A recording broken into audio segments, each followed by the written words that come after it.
I never knew how my grandfather came to possess the Wendigo's eye, but it was one of the few gifts that he gave me, so I didn't want to ask too many questions.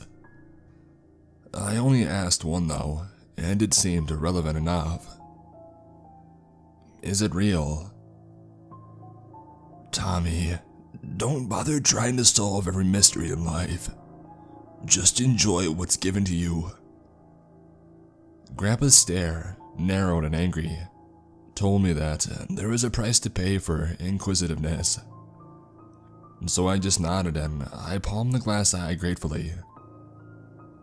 Grandpa then sat back and told me about how the Wendigo is associated with greed, murder, and cannibalism. Nothing good. That rainy night, when he told me about the horrible creature like he had known it all his life, is the last real memory that I have of him. It was the last time Grandpa visited my parents, and when they went to visit him, they told me that I couldn't come. When I asked them why, they gave me the same look that Grandpa gave me. Angry, but also strangely hurt, as if I had offended them for inquiring at all. My parents took many trips to Grandpa's cabin, always alone, always giving me that odd look. And then one time they came home, seeming almost relieved about something. No matter how much I prodded, they wouldn't tell me. They just wanted me to travel up to the cabin with them next weekend. Being a minor still, I couldn't really say no, not meaningfully. But they didn't know that I could have secrets too. I never told them about the Wendigo's eye. As I sat on the edge of my bed that night, rubbing the smooth glass against my palm, I wondered why all of a sudden they were okay with me visiting Grandpa. Nothing good can come of this. The Wendigo's voice, guttural and mildly insane, said in my mind. I never heard the creature's voice in all the years that I had the eye. Not in my waking mind anyway, except for the last several weeks. Do not trust your parents, said the Wendigo. If you go up to that cabin, be prepared. I had a nightmare that night. I didn't remember much of it, but I remember having to wipe the dream blood out of my eyes. What a horrible nightmare, I thought. You know how you can't recall the nightmare, but the general feeling. Well, that's exactly what had happened. The nightmares continued throughout the week too, and I couldn't recall much, only the horrible feeling right afterward. The nightmare feeling I experienced the night before my trip to the cabin was especially terrifying. I felt sick to my stomach, throwing up half-consciously. When I glanced up, I saw something that made me think that I was still dreaming. If you go to that cabin, be prepared, the Wendigo said in its guttural, horrifying voice. Its eyes were a stark yellow, piercing into me as I wiped vomit from my mouth. I stared into the pitch-black emptiness of the Wendigo's eye socket. Your grandfather gave you a gift. Use it wisely.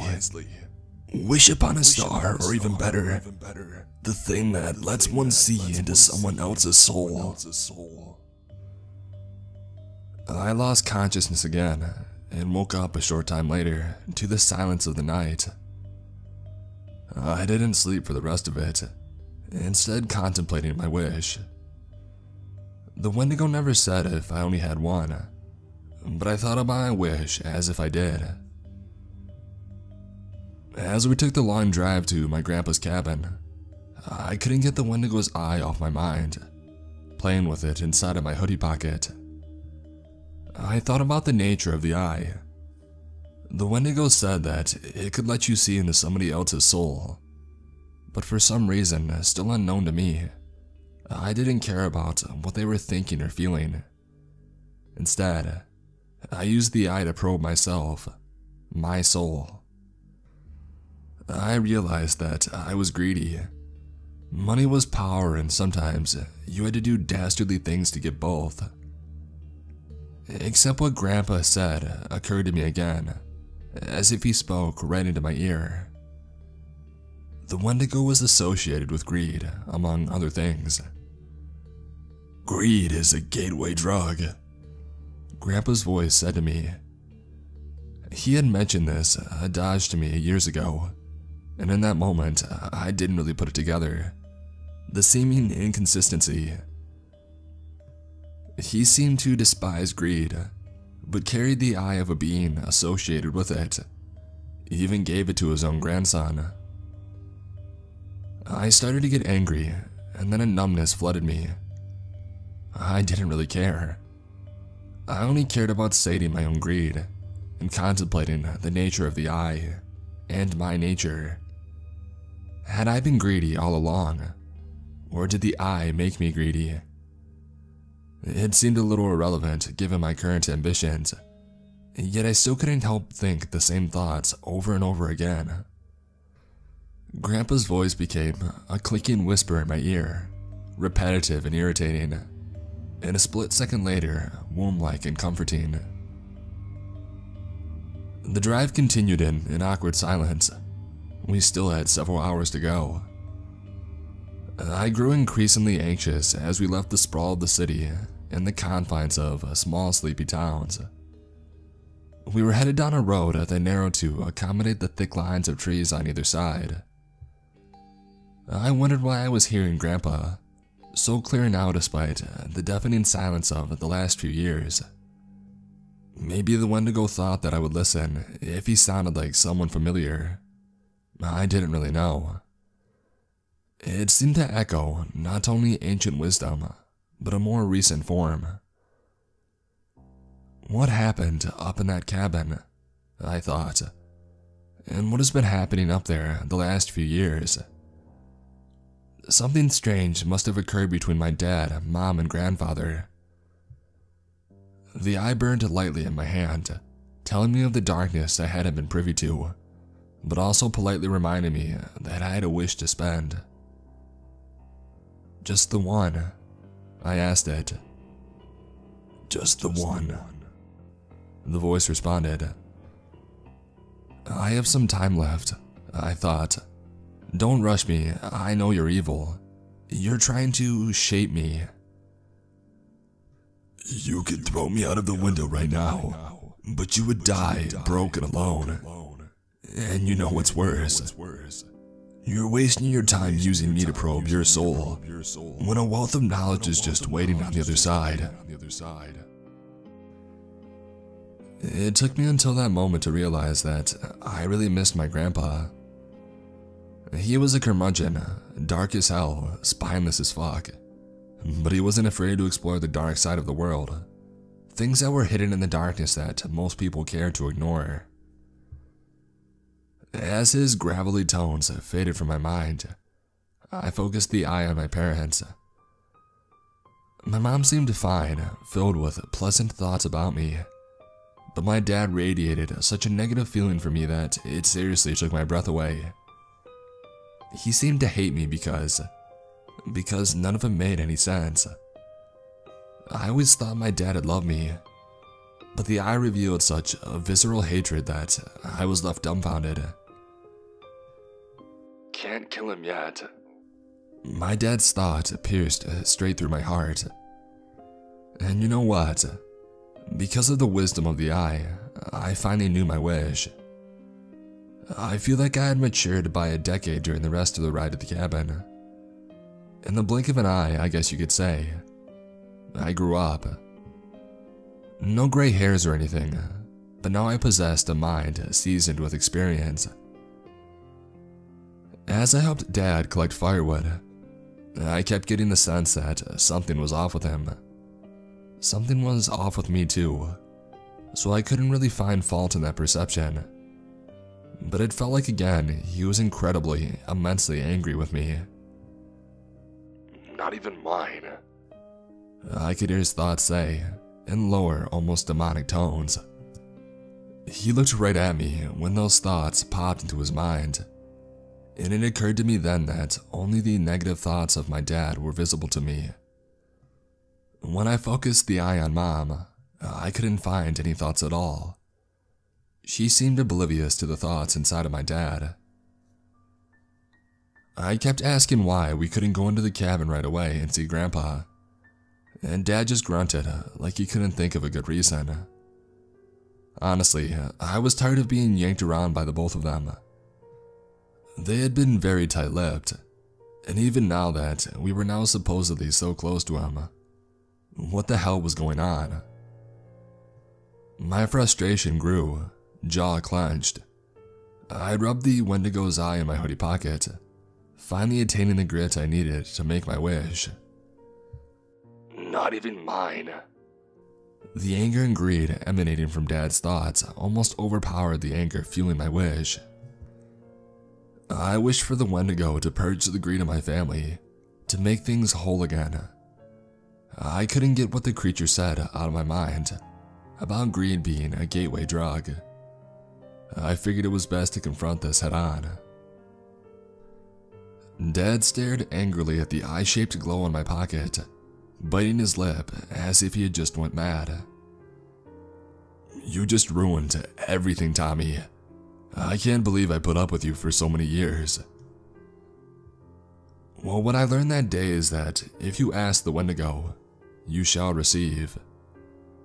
I can't remember if Dad had given me the axe we had used to cut down branches, or if it somehow appeared in my hand, but I grasped it anyway, so tightly that my knuckles went numb. Just as Dad lunged, eyes yellow like the Wendigo's, I drove the axe into his head, watching the blood drip down my fingers and forearm. The yellow light faded from Dad's eyes, and I felt as if I could enter the cabin. Something strange had indeed been happening during all of those visits. Grandpa said that he had held the keys to a small fortune, or rather, he had given me the key. I held it firmly in the palm of my hand, watching as Grandpa stared at me with the eyes of the Wendigo. He said that the creature hadn't always been with him, but as the years melted away and Grandpa began collecting a small fortune, it started to take notice. And not just amassing wealth, but how one goes about it. Grandpa killed many people over the years.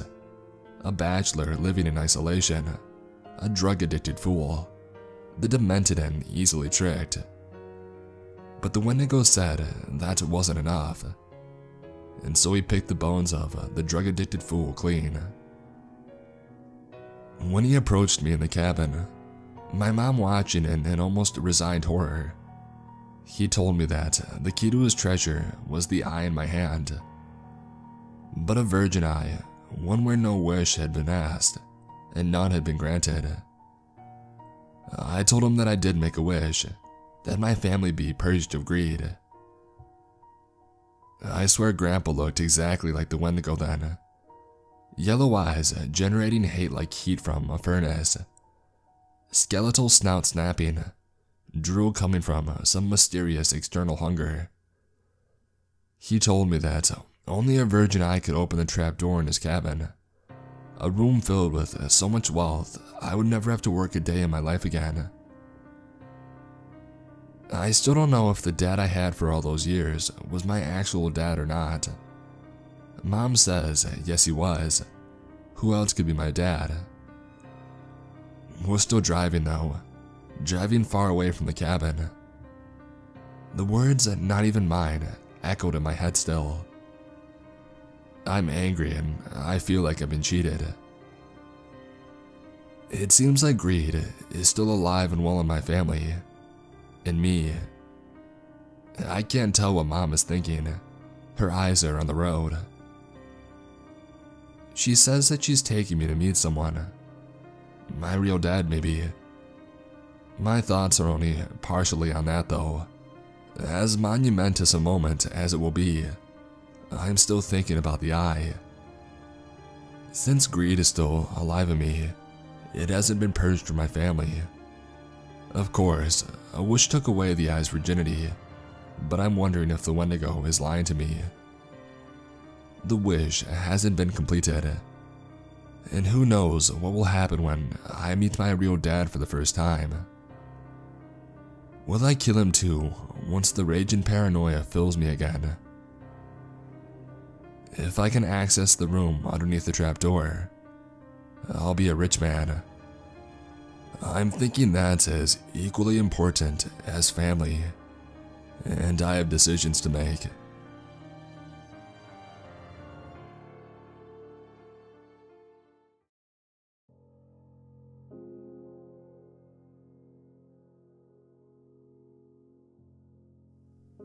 I am Arcady. I am now in my late 90s, and the horrors of my past life continue to plague my mind today. I want to narrate to you all the terrible things, paranormal or not, that I saw during my allegiance to the former Soviet Union. If some of these stories disturb you, I apologize, but this is the reality of what I and my brothers dealt with in war, and the things which I narrate here which seem like something out of a horror story. All true. Once again, I apologize. War is a necessary but evil thing, and the Second Great War took the most people from our land. Of all of the countries, some 20 million Russians shed blood and were desecrated in soil and snow. It is my belief that we suffered the most out of everyone in that war. Not many people know what it's like to be along your platoon, and to be so strongly bonded to them, yet see them killed in cold blood. But it wasn't Germans or guns or the Finnish people or bombs or whatever that killed us the most. It was the unexplainable. On the Eastern Front and abroad, what I witnessed, and I'm lucky to have evaded and I'm writing about today, is what proved to be the most deadly of all forces.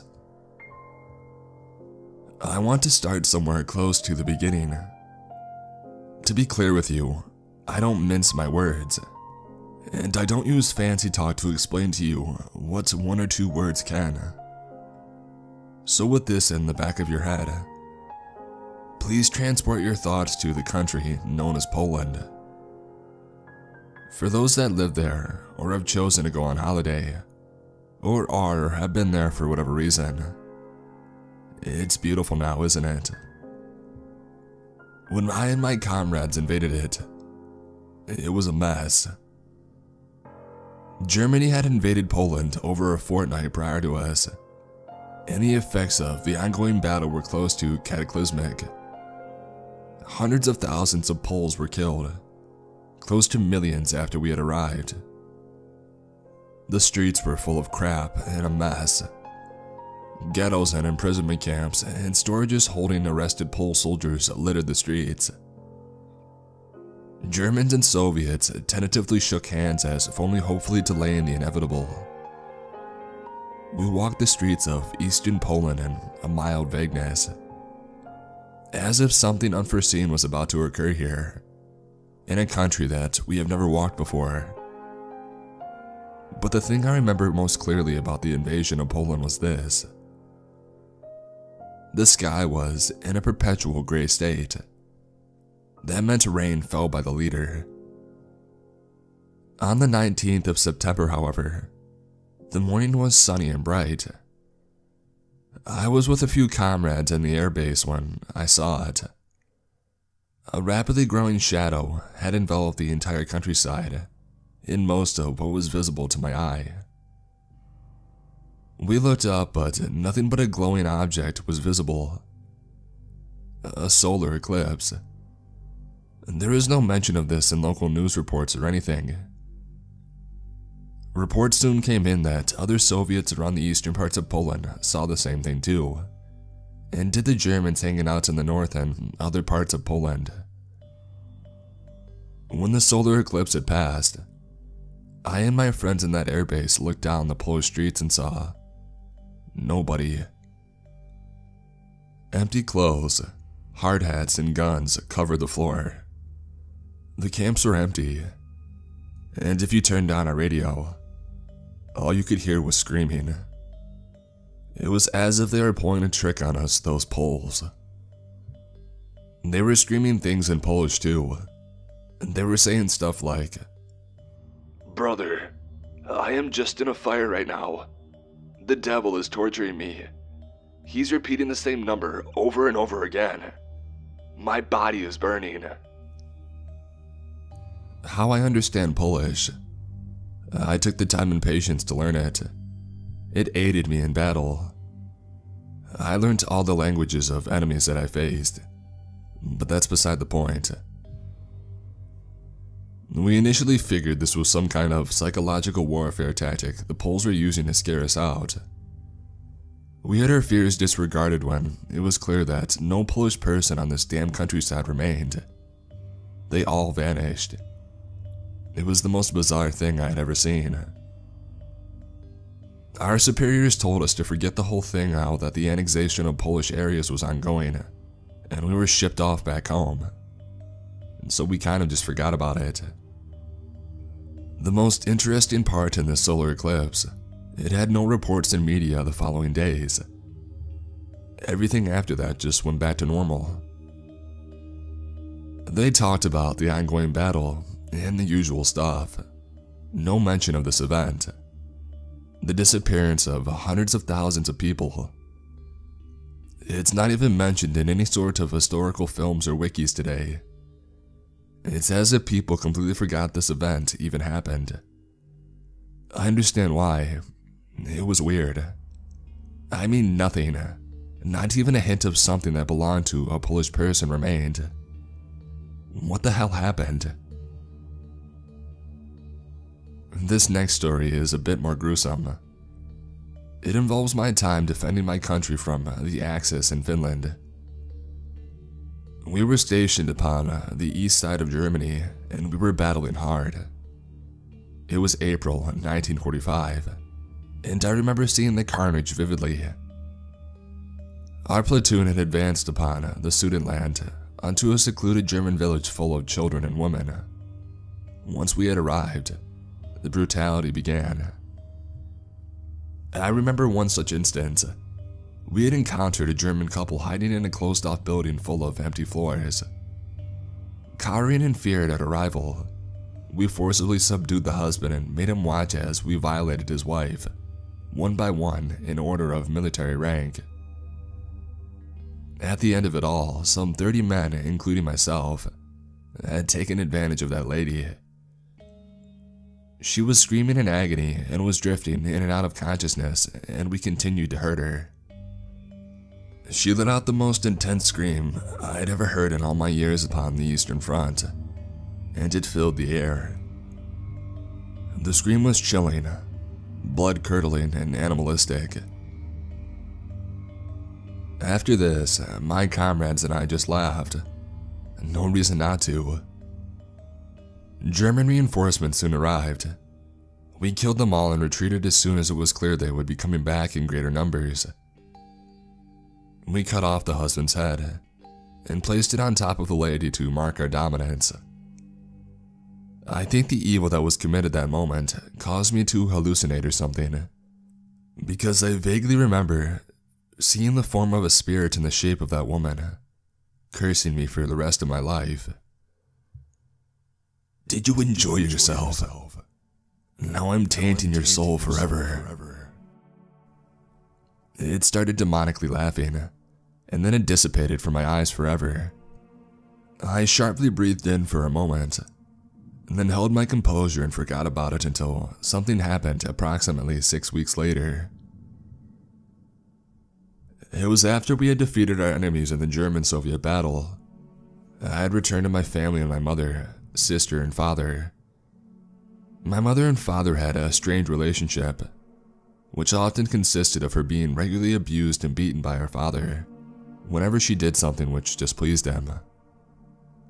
When I returned home, I received the news from my sister that our father wouldn't come inside our house. Our mother had had enough of his abuse and just sat there in the freezing cold, I looked at his face, and when I asked him to come inside from the cold, he looked at me and chuckled and started crying. What the hell? I thought. I went inside to embrace my mom, but something sinister wouldn't let me. I stepped closer and closer until I stopped. I noticed she was completely still. I started talking. Mother, it's me, Arcady. Please tell me what's wrong. I resisted the urge to stay still myself, and I went to touch her. I regret that. I heard the voice of the woman that my platoon had taken advantage of. Did you enjoy yourself? Now she's tainting your soul forever. Her face was charred and appeared to have been eaten away by animals. She was holding the severed head of her husband. I started weeping. I begged for forgiveness, but I knew it wouldn't be enough to repair my soul's death. I fell unconscious when she stepped forward and placed her hand on my face. I was transported to hell and saw the burning souls of my comrades. They were paying for what we had done, not only to that woman, but to everybody we had killed. The woman then started to speak. Do you wish to offer reparations? Yes I do. Then go far away from your family. They must never see you again. I obliged. I awoke back calm in an instant before my father and mother could start bickering. I told them that I was leaving. My sister asked me why, but I told her I couldn't tell her why. I just needed to leave. And so I left them. Now I live alone. As I sit here, I recall my travels as an infantryman for the Red Army in East Prussia. Now our 200-man division was homogeneously white, blonde or more rarely brown or black-haired, and around 160 to 170 centimeters in height. I was struggling through rolling long trenches that mixed blood with shit until our group had settled in a good place. The skies were cloudy and the winds were humid. We were sweating heavily, and we were very irritable. So after all of this, we see an infantryman who was lagging behind us step forward. Timothy. Timothy was a tall man, well-built, rather pale in complexion, and something else stood out about this infantryman. His long glistening red hair. It radiated such intense light it could honestly create moonlight. He was, as you can probably guess, rather different in appearance to the rest of the troopers. This resulted in him being regularly taunted by others. But one thing stood out to us that put up walls between Timothy and the rest of the group. His accent. He made strong ooh sounds when it should make u sounds. For example, words in English you would pronounce with a u became oo, such as pool and sugar, and o sounds became or sounds, like forel or not. Obviously, he was rather different in how he pronounced Russian, and as a result, he was segregated against and insulted regularly. We even had a nickname for him, the tall red-haired man, and even the tree-climbing brute. He was polite and calm-headed, so he didn't take too much offense to what we said to him, but it did piss him off occasionally. He wasn't too fussed about it in general though. There was one trooper that normally caused him trouble though. His name was Lucas. He was extremely provocative with his taunts and abuses, even going as far as pushing the 200+ centimeter tall Timothy into a bucket of bodily fluids. At dinner and at drinks, Lucas would do his best to try and provoke a reaction out of Timothy, and even insulted his parents by calling him a mixed breed. As you may or may not know, being called a mongrel in Russia is a very offensive thing, and can really result in your death. Here's what I recall of their confrontation. "You freaking ugly orangutan. What are you doing on a group of pure-blooded Russians? The hell are you doing here in general? You aren't hard enough for war." "I have passed the attrition test, Lucas. I want to defend our country from the German threat as much as you, friend. Let's cooperate as best as we can." "No way. There will be no cooperation with a mixed breed like you. You will distance yourself from us on the front lines. And if a German comes up and I'm in a position to choose between you or a real Russian comrade, you would be dead with no hesitation. You want to know why? Because you aren't a Russian. You're a faker." "That's a shame, Lucas. I was going to say, I would be willing to put my life on the line for your safety, but it seems you don't want my solidarity, comrade. In fact, it seems you only want my hostility. Brother, I implore you, don't take that step. I'm not someone you want trouble from." "Oh yeah? What will you do to me? Nothing.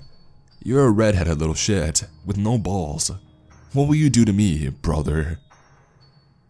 "I assure you, keep going down this line and you'll find out, comrade." When they had this little verbal fracas, they both walked away. Lucas stormed off swearing under his breath, while Timothy, calm and composed, sauntered off a bit drunk, but still rather quiet. The big guy liked his vodka. I liked Timothy, unlike most of the other soldiers, and I think he liked me too.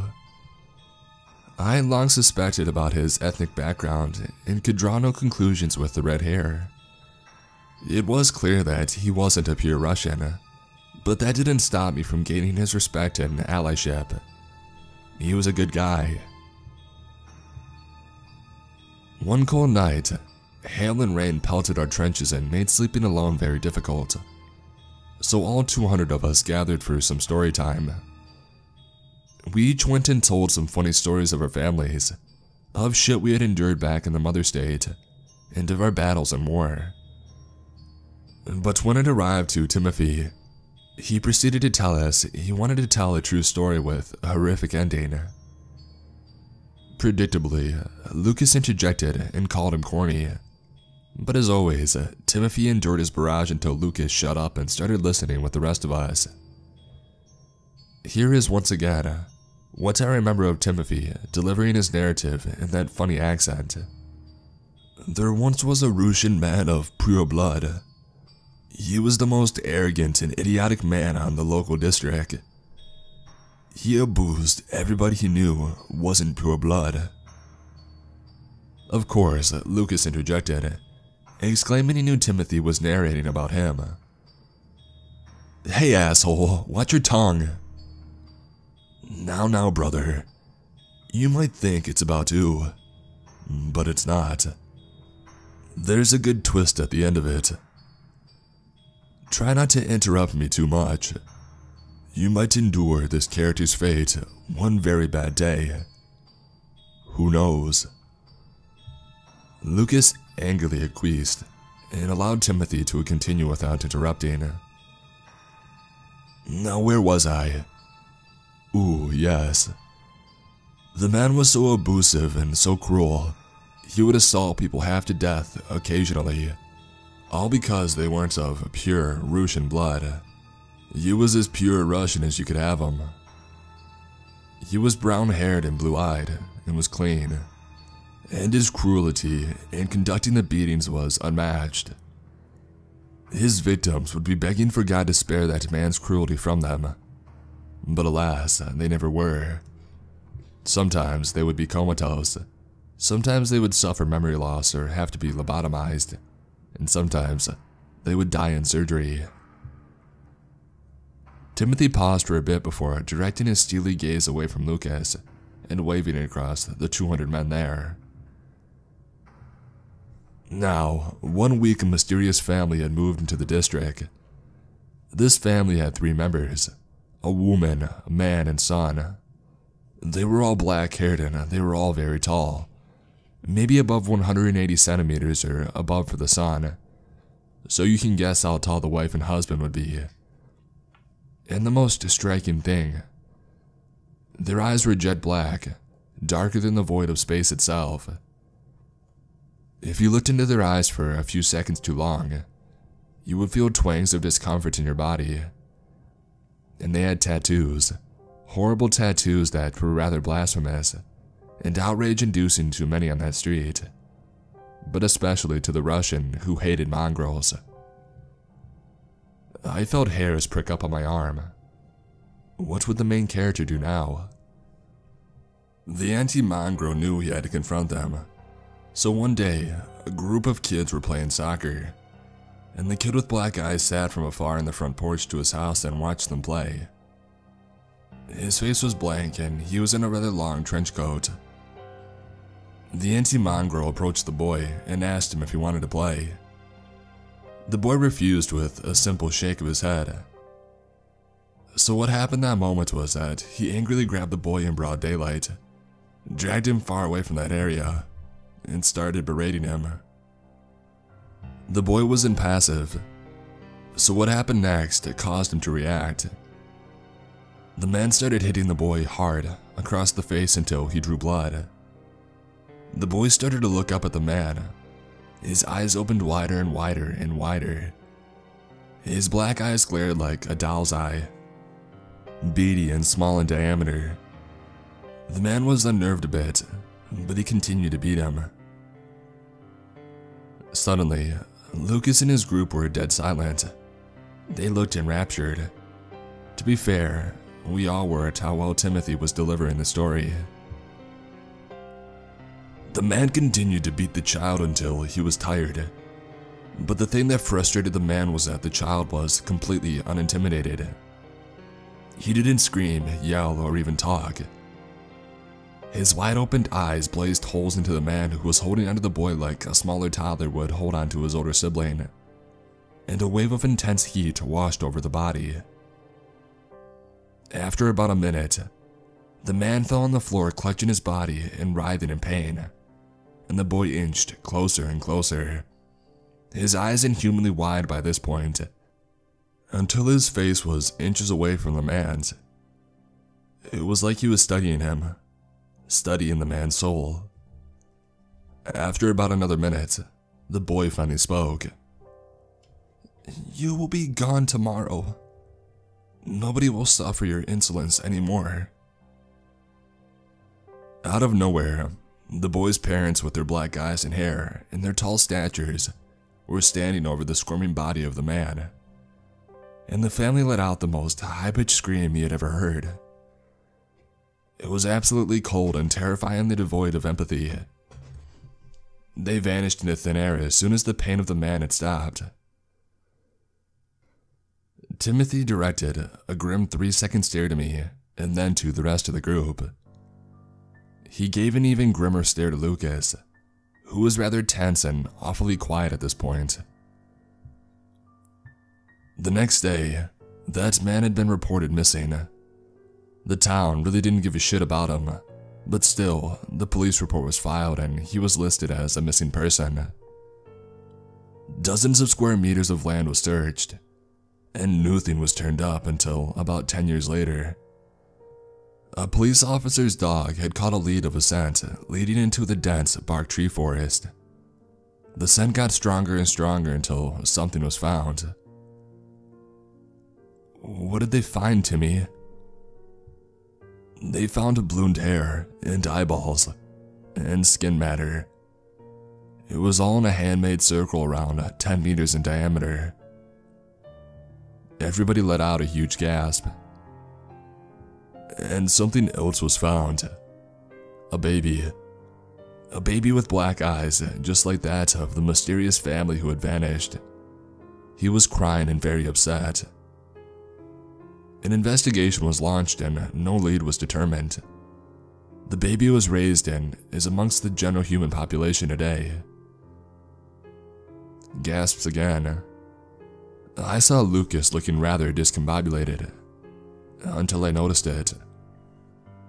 The fire in those trenches did well to bring attention to a salient lack of color, and I saw that lack of color in Lucas's eyes, Could he be?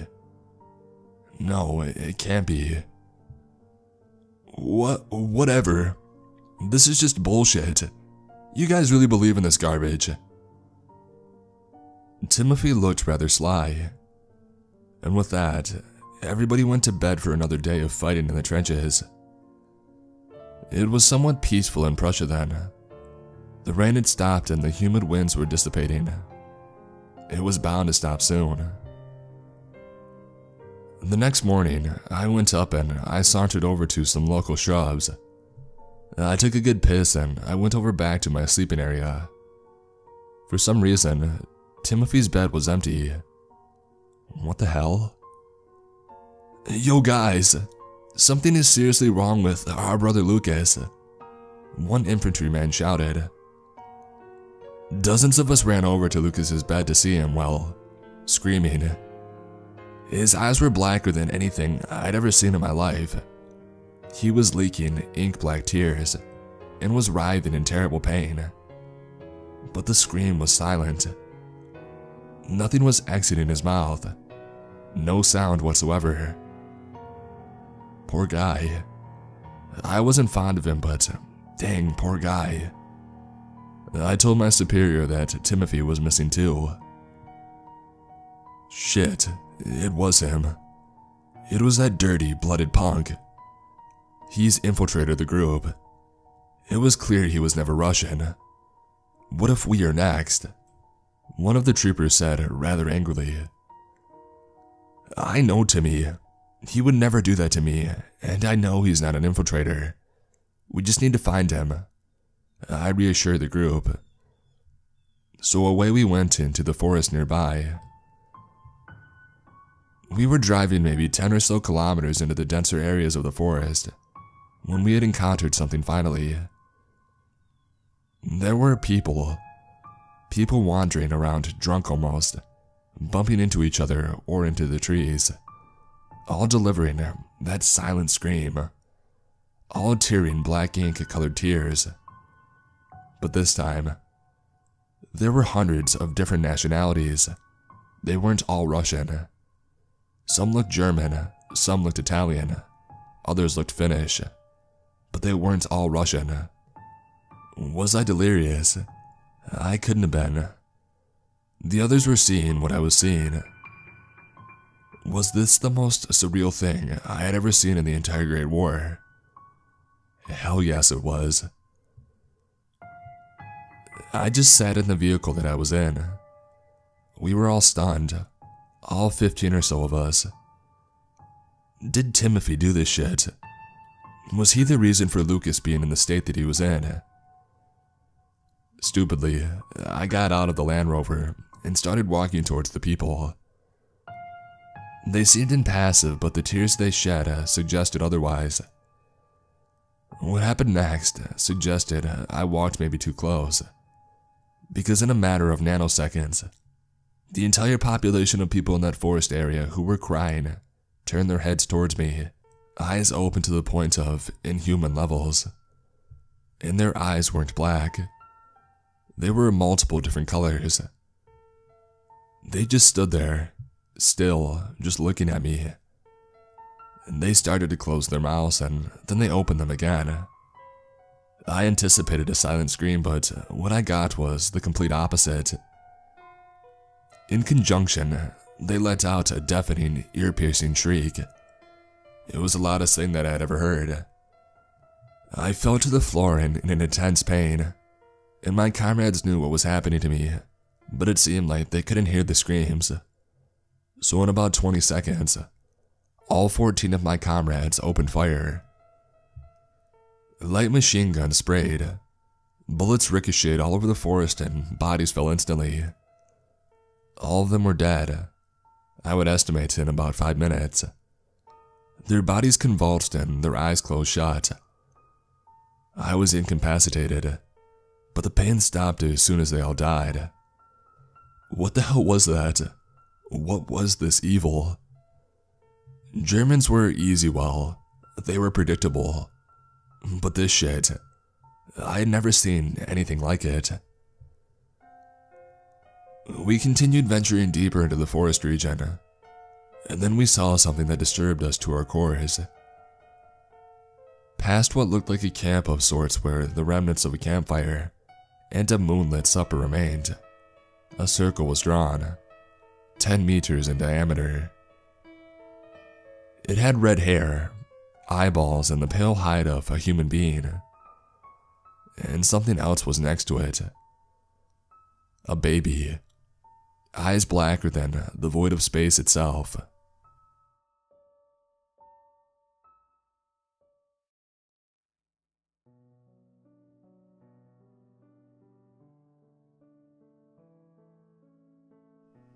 Hello, the name's Ulysses, and I hunt monsters for the government. And I don't mean people. Vampires, zombies, demons, werewolves, hell, even a Wendigo. You name it, I've encountered it. Anyway, a little background on me. I was born in the bayous of Louisiana. I hunted gators for most of my life. And then the government comes and they say, Ulysses, we want you to work for us hunting monsters. Can't say I blame them. I'm the best damn gator hunter in Louisiana.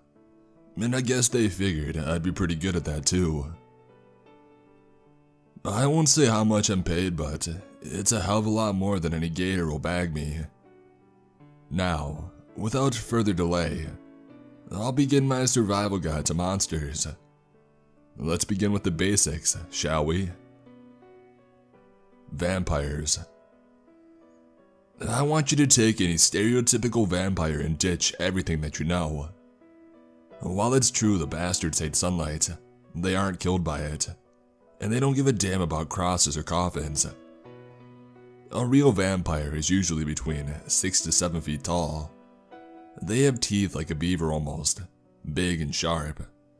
They are nocturnal, and when they aren't active during the day, they roam caves and underground areas like sewers. And they aren't like Dracula. They aren't, nor were they ever human. They're pale and look sort of like Gollum from Lord of the Rings. They're primal bloodsuckers, and trust me, a vampire feeding is never as clean as a bite to the neck.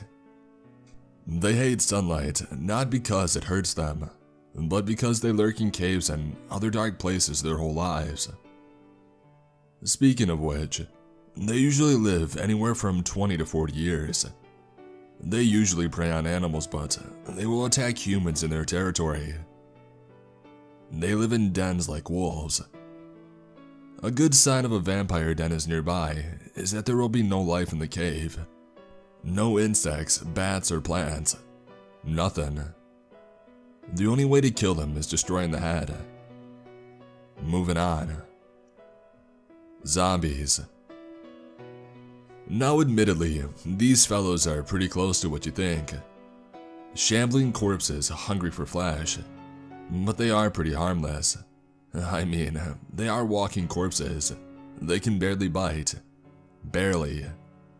If they break the skin, disinfecting the wound should be enough. I've been bitten a few times, so I would know. Not much to say in them, really. Avoid the teeth.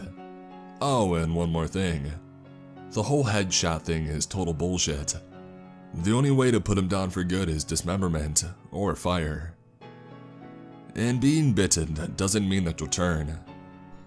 Zombies are what happens when some idiot kids play with a Ouija board in a graveyard. Spirits lodge themselves in these corpses. Anyways, that's my guess. Moving on. Werewolves. Werewolves are just as mean as they are in the movies. However, they're bigger than in the movies. In all reality, they're about 12 feet tall and not friendly. Full moons are a myth, kind of. They turn during 3 scenarios: a full moon, a lunar eclipse, and the blood moon. But the transformation lasts for about a week, not a single night. And there's no talking to the person inside. That's a good way to get killed. Lycanthropy is not transmitted through bites.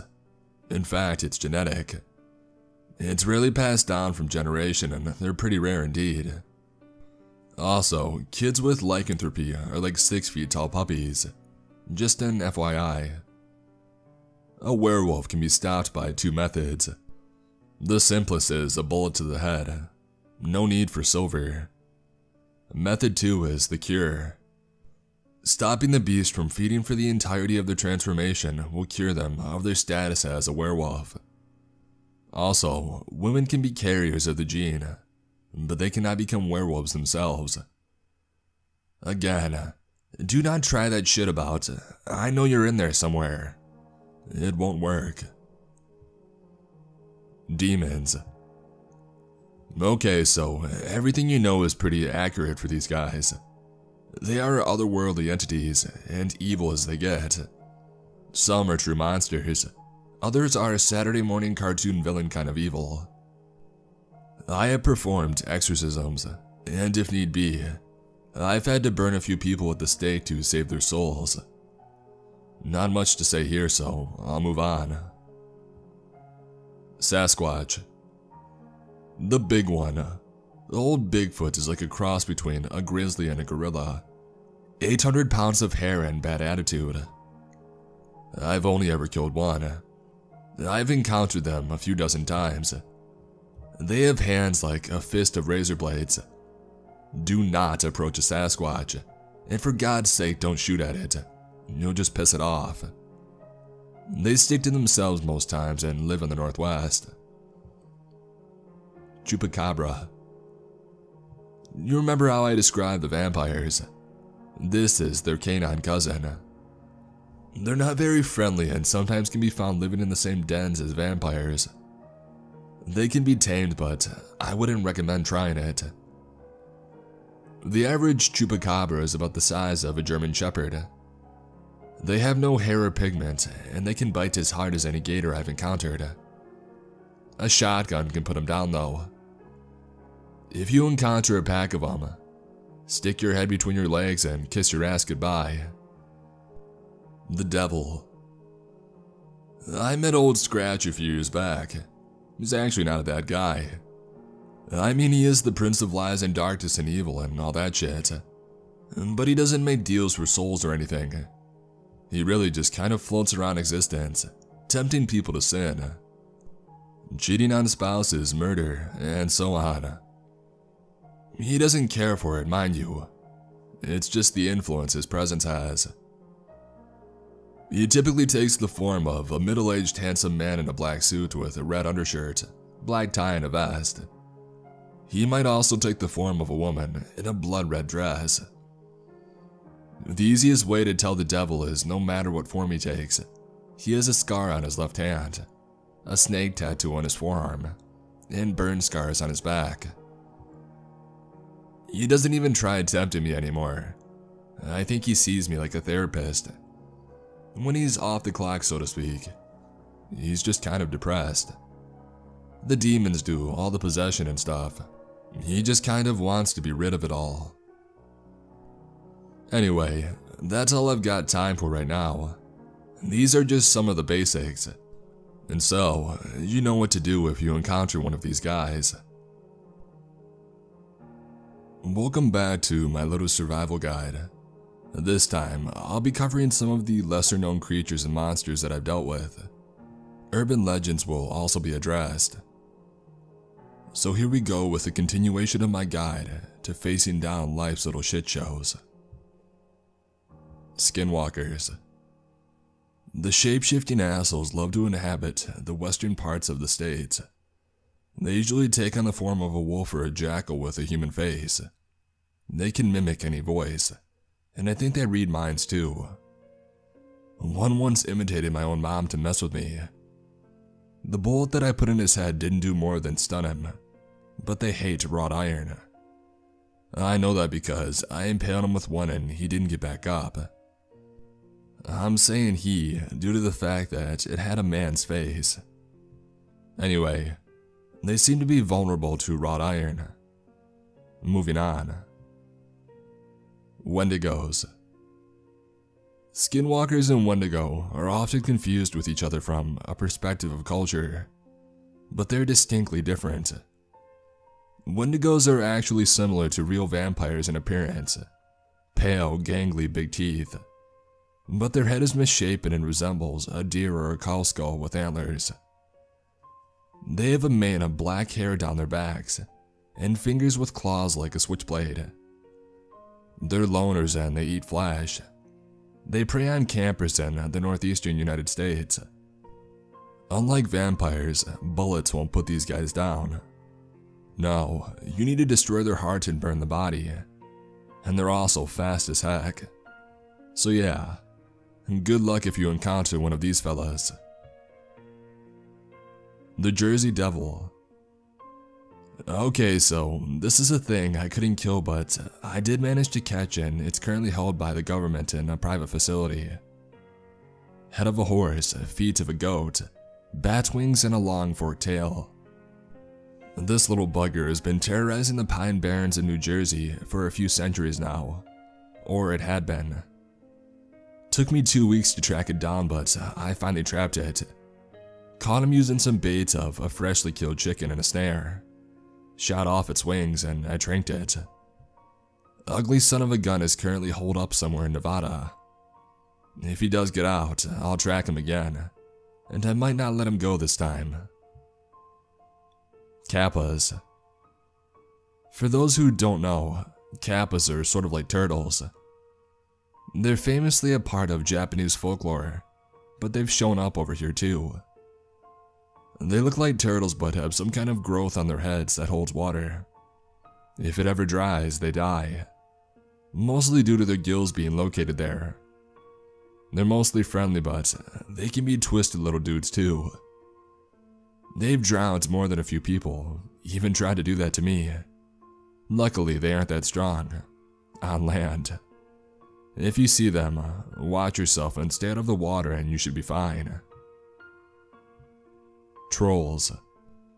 Trolls vary in appearance and can be anywhere from 2 to 5 feet tall. They're in tribes, a lot like primitive people. They're ugly little fellas, covered in warts and have jagged, crooked teeth. They like to stay away from humans, however this isn't always the case. If approached with honest intention, they'll leave you be. However, they can sense it when you lie and they'll attack and kill those who try to trick them. They'll then eat the body of the victim and use their bones to make spears, and items like vases, bowls, and so on. The only way to kill a troll is destroying their head completely. Ogres. Shrek, they are not. These big fellows are about 12 feet tall, all the way to 18 feet tall. They do eat people. In fact, I reckon we're their favorite thing to eat for supper. But I'm getting off topic. Ogres live in swamps and bayous. They make their homes out of large rotted trees. An ogre in the area is usually signified by the smell of rotting meat and poop. They're big, scaly, and have teeth the size of a steak knife. They're usually green, blue, or purple, and scaled, but this varies by the area. Do not approach an ogre den. They'll kill any trespassers on sight. Banshees. The loud ladies are some of the nastiest and most evil creatures. They can kill you if you're in earshot of their scream. Well, kind of. If you hear their scream, they know it. And when you're sleeping, they creep in your house like a mist, and they'll suck the life from your resting body. It'll look like a heart attack. Banshees hate mirrors, don't know why, but they do. And they only come if you hear the scream. If you don't for whatever reason, but we're still in earshot, then it won't realize that you were in earshot. And they also love kidnapping children. Banshees can be killed, but only through live burial or cutting out their hearts. Don't try to fight them. If you heard their scream, it's too late. The Men in Black. The Men in Black aren't humans. There's something else. I'm not quite sure what. I do know that their suits aren't suits. That's their skin. And their sunglasses cover hollow eye sockets, with little beady red eyes in the center of their sockets. I think they're from another planet, honestly. They don't like being called out on it and turn pretty hostile when confronted. I've killed one, but the rest have ways of cheating death. Bullets are pretty effective at stopping them, but decapitation seems to work the best. The government don't like him and have a kill-on-sight order placed on him. Now, I would like to change pace a little bit. I figured you would like to hear about one of my encounters, so I'll tell you about my first run-in with a vampire. I had heard about a bunch of animal attacks where the victims were drained of blood. All the attacks were happening in a national park, so I did some investigating. I pinpointed the location of each attack and made a map. Found that all of them were near an old mine, so I grabbed my gear and I got to work. I lined the roof of the cave with explosives and I went down, armed with a flashlight, a road flare and my trusty pistol, into the old cave. It wasn't long until I saw one of those ugly guns. Not what I was expecting, honestly. It looked like a skinny, frail man with teeth. It turned to me and hissed. I was spotted, naturally, and the rest started running towards the noise. I pulled out a flare and I held it towards the monsters. They all scuttled away from the flare. I ran out of the shaft and I blew a shot. Unfortunately, one of them got out, and instead of turning to dust like I had expected, he jumped on me. He started biting at my neck, but I stopped him by shoving the flashlight between my neck and his jaw. I kicked it away and it jumped at me again, but before it could land, I blew its brains out. Grabbed a knife from the back of my truck and I took the thing's head off. Figured it would make a nice trophy. Looping back to more creatures. Goatman. This ugly gun and his kin can be found in Maryland, and yes, there is more than one. They're smarter than most monsters that I've dealt with. They're capable of using axes. I have a pretty nasty scar from my run-in with the Goatman of Beltsville. I took his head after chopping it off, and while I didn't see any more, I've heard of more sightings since I had killed the thing, so I can only assume there's A, a copycat, or B, more goat people. Either way, they're stronger than any man, but a simple decapitation seems to do the trick. Oh, and don't kick them in the groin. They do not like that. In fact, let me go off course for a second. I figured that you all enjoyed my little story about my vampire encounter, and so you would like to hear more of my work. So from now on, I'll be including my experiences with each entry in this here guide. Sounds good? Okay. Here's my story about the time that I hunted the Goatman of Maryland. I was still new to this whole killing monsters thing, and to be honest, I expected this Goatman to be something like a Scooby-Doo villain. I mean, a half man, half goat. It's stupid. When I got to Beltsville, I asked the locals about the Goatman. Most of them just passed it off as a ghost story, but some swore that it was true. It was said to hunt in the woods near Fletchertown Road. I went out to the woods and, thanks to me working for the government, closed it down. And then I set up traps all along the road, set up a stand in a nearby tree. I must have been up there for a good few hours, because I was woke up by the sound of a bear trap snapping shut and then a roar, like a pissed off gorilla. I grabbed my gun and I went to the scene. Sure enough, there he was, the Goatman. He looked an awful lot like Bigfoot, about 7 feet tall and covered in hair.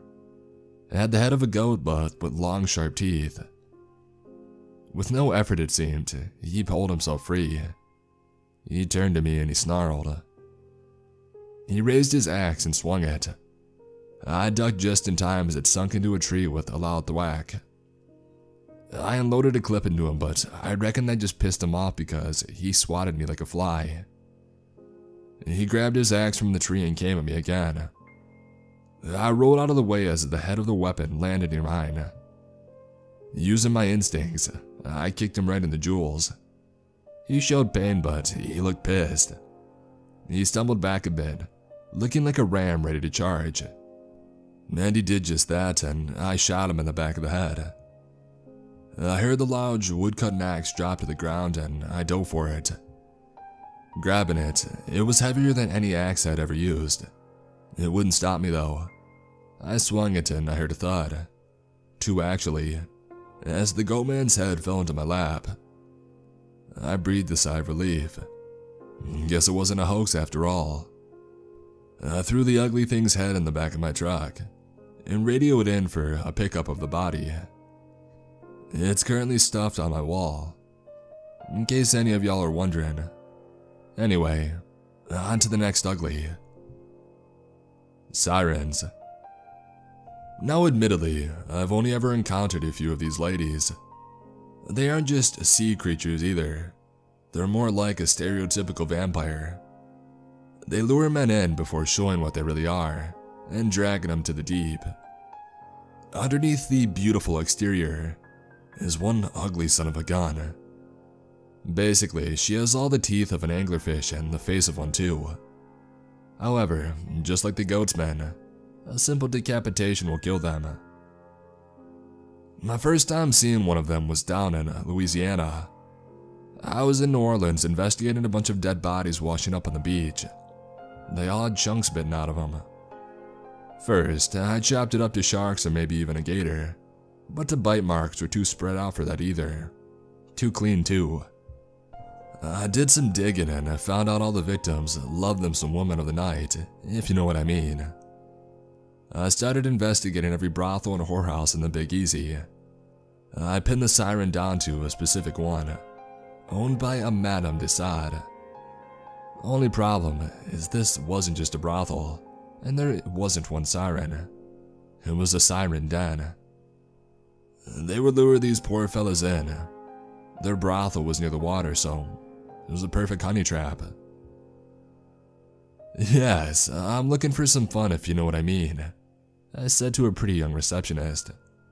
She winked and said, "Sure thing, honey." She led me to the back and I was hit with a wave of perfume. I was greeted by a brunette with green eyes. "Maddie here will take care of you." It was as I was being pulled into the room that the smell became clearer. It wasn't perfume. It was sea salt. She smiled at me and pulled me in.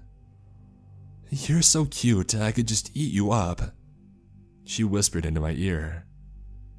She then tried to surprise me and bite at my neck with those huge teeth. I pushed her away, gun to the chin. "Nice try, sweetheart," and I pulled the trigger. Just then, the smell of dead people, dead fish, and seawater all at once filled the room. I damn near puked. The others kicked in the door.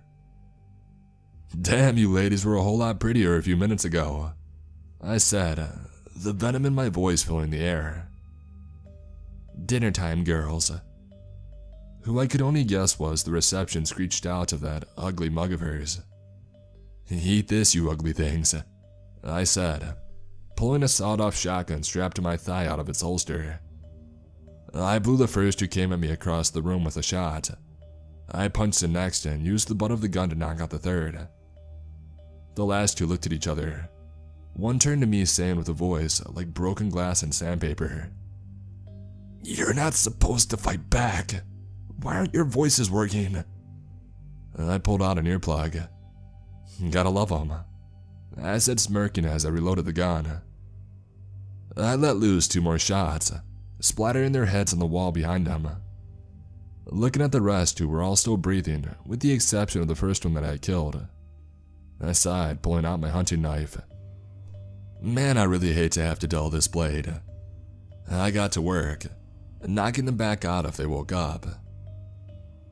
Before you ask, I ran out of bullets. I thought there'd only be one siren, not 6. I'll be the smartass here and I'd appreciate it if you let me do my thing. I would include more monsters, but I felt like I should tell you folks about this. The devil came to me yesterday. It went something like this. "Hello, Ulysses," a smooth voice said as I drank at the bar. I turned and saw a beautiful woman in a blood-red dress. Her left hand had a burn scar, and a snake tattoo wrapped itself up her left forearm. I noticed the thing seemed to move as she sat beside me. "What you want, Nicole?" I said, using the name the devil used as a female, playing on his old nickname. At least that's my guess. She ordered a Bloody Mary and gave me a smirk. I would say it could send a chill down the spine of the devil himself, but, well, it is the devil. "Oh, come now, I just want to talk." I snorted in response. "Don't you have a baby to eat or something?" I took a sip of my whiskey. "Don't be cruel. We both know that's not my style, Ulysses. Besides, Dad would never allow it," she said, pointing to the ceiling. I noticed her face was ever shifting and her eyes were as black as the night. "What do you want?" I asked again, getting impatient. "Fine. I'm here to tell you to stop what you're doing." I turned to her and said, "And why the hell would I do that?"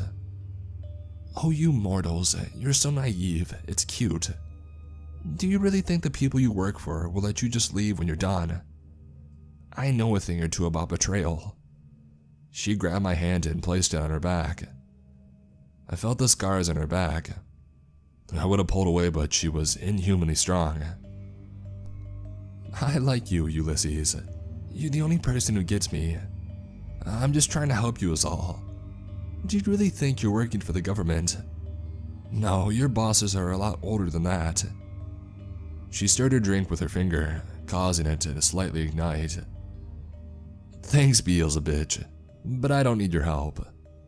She sighed and said, "Fine," standing up and walking out to the door. I smelled fire as she left. I paid my tab and I stood up. How did she know I was thinking about leaving this job behind? And what if she was right? I mean, the government was going through all this trouble to cover things up. Why would they ever let me walk away? This morning when I woke up, there was a number burned into my arm. It didn't hurt, but it was there. A phone number. I knew this was the work of the devil. Why were they trying to help me? What were they up to? It doesn't matter. Sorry, I didn't have as much to tell you about with monsters. I've had a lot to think about. There's a zombie case the next town over, so I'll probably let you guys know how that goes. Oh, and one more thing. I found a letter in my glove box. Don't listen to Satan. We're, and more specifically, I am who you listen to, and you do well not to deal with the devil. L. No idea what that means, but I'll keep you updated on this and have more tips to keep you alive. Until then, Ulysses out. Hey everybody, I'm back. As I mentioned about that zombie case that I was going to investigate, well, it wasn't a zombie, it was a skinwalker, or rather a pack of them. Shape-shifting assholes took the form of typical zombies, vampires, so on, to hunt prey. I can't really say why. Their usual form usually serves them fine. I'm not going to go into detail about how I tracked him down or figured out what was really going on, because that's not important right now. Long story short, I found their nest. Usual fare as far as skinnies go. Bones and the smell of dead meat. Skinwalker nests are usually made from fur, flesh, tendons, bones, etc., all woven together in cave systems. But again, I wasn't too fazed by any of this at this point. It was what I found that threw me off. There were dozens of corpses. Skinwalker corpses. Another hunter maybe. And then I noticed the slashes. What the? I kneeled down. No normal animal can take down a pack of skinwalkers. These things were apex predators. So what happened to them? I felt sick to my stomach. Skinwalkers weren't killed easily. I know that from experience. So that meant something else was in these woods. Night was already starting to fall and I was miles from any road or city. Hell, my truck was a few hours hike from me. I pulled out some jerky, ate a piece, and I got to work setting up a makeshift camp. A fire wouldn't be necessary for warmth, but I didn't want to risk whatever killed them coming for me. Hopefully it would stay away from the light. I wouldn't be getting any sleep that night, Or rather, I couldn't. Too risky. I stoked the fire a bit and heard a voice behind me. Someone's on edge. I turned around and there stood, once again, the devil. What the hell? You have anything to do with that? I gestured to the cave. He, taking the form of an old park ranger, shook his head. Nope, not me. He pulled out a cigarette and lit it with his index finger on the scarred hand. Figured you could use some company. He took a drag of the smoke and exhaled. Never did much care for these. The taste reminds me of home though, he muttered, the fire reflecting off the dark sunglasses that he wore. Why are you here, Nick? He smiled. Can't I check in on an old friend? We both know you and I aren't friends, I replied, listening to the fire pop. Touché. If I'm honest, I've got nothing else going on. It is a Tuesday. Not much temptation to do during Tuesdays. He sat down and I looked up. And so you're gonna bother me. Now where's that famous southern hospitality? Didn't they teach you manners in the bayou? Yeah, but they also taught us not to mess with the devil. Well, that's fair. I just wanted to earn you about the crier. The what? I looked up and he was gone. The hell? Before I could react, I was thrown down by what felt like razors. I looked up and I saw a really tall thing. It wasn't like any monster I'd ever seen. It was dark, but I'll try to give you the best description that I can. It was probably about 8 feet tall. It stood up like a man and it had no eyes. Just a large gaping mouth with more teeth than a chainsaw. It had 4 arms, with 2, I think, coming out of its back. Each arm had razor-sharp claws with 4 fingers on each. I could feel the blood gushing from the wound that it gave me. What the hell are you? I said, ignoring the blood in my mouth from the impact. It let out a roar. I think it was a roar, but it sounded like a baby crying. I was unarmed, so I had no choice but to run. It was pitch black and all I had was a flashlight.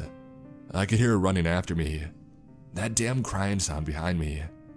I ducked behind a tree to catch my breath. What was that thing? I knew it was what had killed the skinwalkers, but what was it? The wound on my chest had soaked my shirt in blood and I could barely move, but I had to keep going. That thing was gonna find me and I didn't much fancy being tomorrow's leftovers. I would have kept moving, but my wounds and generally how tired I was would not allow for it. I spent the rest of the night sitting in darkness. Having lost my flashlight during my run from the thing I could only guess was the crier. I heard the sound of it crying the whole night, but luckily, I didn't run into it anymore. Well, not before daybreak. I made it to my truck around 9 a.m. Several hours later, and just as I did, I heard the crying again. I grabbed my shotgun from the back of my truck and readied myself. Everything hurt, everything, but I wouldn't go down without a fight. It crawled down from a tree like a spider in front of me. It swiped at me and I moved. I kinda regret that looking at the huge slashes in my truck's door. But back to the story. I shot it in the mouth, but all that did was stun it. I ran to my truck and I cranked it up. I floored the pedal as the ugly thing gave chase. Eventually, it gave up and it fled into the woods, but not before messing up my truck real good. I'm in the hospital now. Luckily, they let me keep my phone. I told my superiors about my encounter and they said they didn't have any record of anything like that. So what the hell was in those woods? And why is it just now showing up? Did Satan have something to do with it? I couldn't be sure. If he did, why warn me about it? I'm leaving this hospital ASAP. I gave a cover story of a bear attack. My bosses are sending in a team to hunt that thing. There's no chance in hell that I'll be joining them. I'm no coward, but I've always said there's a fine line between bravery and stupidity. Anyways, that's all for now. Ulysses out. Hey everyone. An update on my life and the situation that I found myself in. The team that entered those woods in hunt of the crier, they didn't come back out. At least not all of them. Satan is showing up in my dreams now. They keep hinting at something bigger at work. I'm not sure what old Scratch is getting at. I'm in a hotel in bumblefuck nowhere. It reminds me of home, honestly. I haven't heard from the bosses in 3 days. I have a hunch about something in the area, but since I don't have any new updates for you folks, I figured I would share a story. So after thinking about it, I figured I would tell you the story of my first encounter with the Men in Black and the West Virginian Mothman. I've heard some stuff about the Mothman in the old ordnance works near Point Pleasant, West Virginia. Figured it was worth looking into. And so I set out one night to the site. As I got closer to it in my beat-up truck, a black Cadillac with tinted windows began following me, a few hundred feet behind me. I ignored it mostly, but when I stopped, at a point I judged suitable to hike the rest of the way. So did it. 2 men in black suits stepped out of the car. They had fedoras and pitch black sunglasses. They were way taller than me, about 6'6" each. Their skin was pale, almost see-through. Their lips were completely void of color. "Excuse me, sir. This is a restricted area," one said in an emotionless voice. The other nodded, grabbing my arm. I shook it loose and said, "I work for the government," spitting the wad of tobacco in my jaw. The man who grabbed me's hand was cold and a little slimy. "This is a restricted area," he repeated, stepping towards me. He got a little too close for comfort and grabbed me roughly. I responded with a punch right to his jaw. It hurt me more than him, felt like punching a freaking wall. I knocked off his glasses though and hat. His head was devoid of any hair, and his eyes were hollowed sockets with little red beady eyes. They had a faint glow in the night, like lightning bugs. He said in unison with the other man, who stepped closer as well, "You are trespassing on government property. Leave now." He shoved me into my truck, leaving a small dent in his wake. I took my revolver from my side and I put it in his face. "I don't know what the hell you are, but you have about 5 seconds to back off before I put a bullet between those beady eyes of yours." And that's when the thing smiled, an inhumanly wide one. It got closer and I followed up on my threat. I put a bullet right between them, but it just sat up like freaking Michael Myers. The other grabbed the gun and bent the barrel like a cartoon. It pushed me down with enough force that I felt my ribs crack. I quickly got in my truck and unlocked the door. They began rattling the handle and I knew they would get in eventually. That's when I remembered my machete.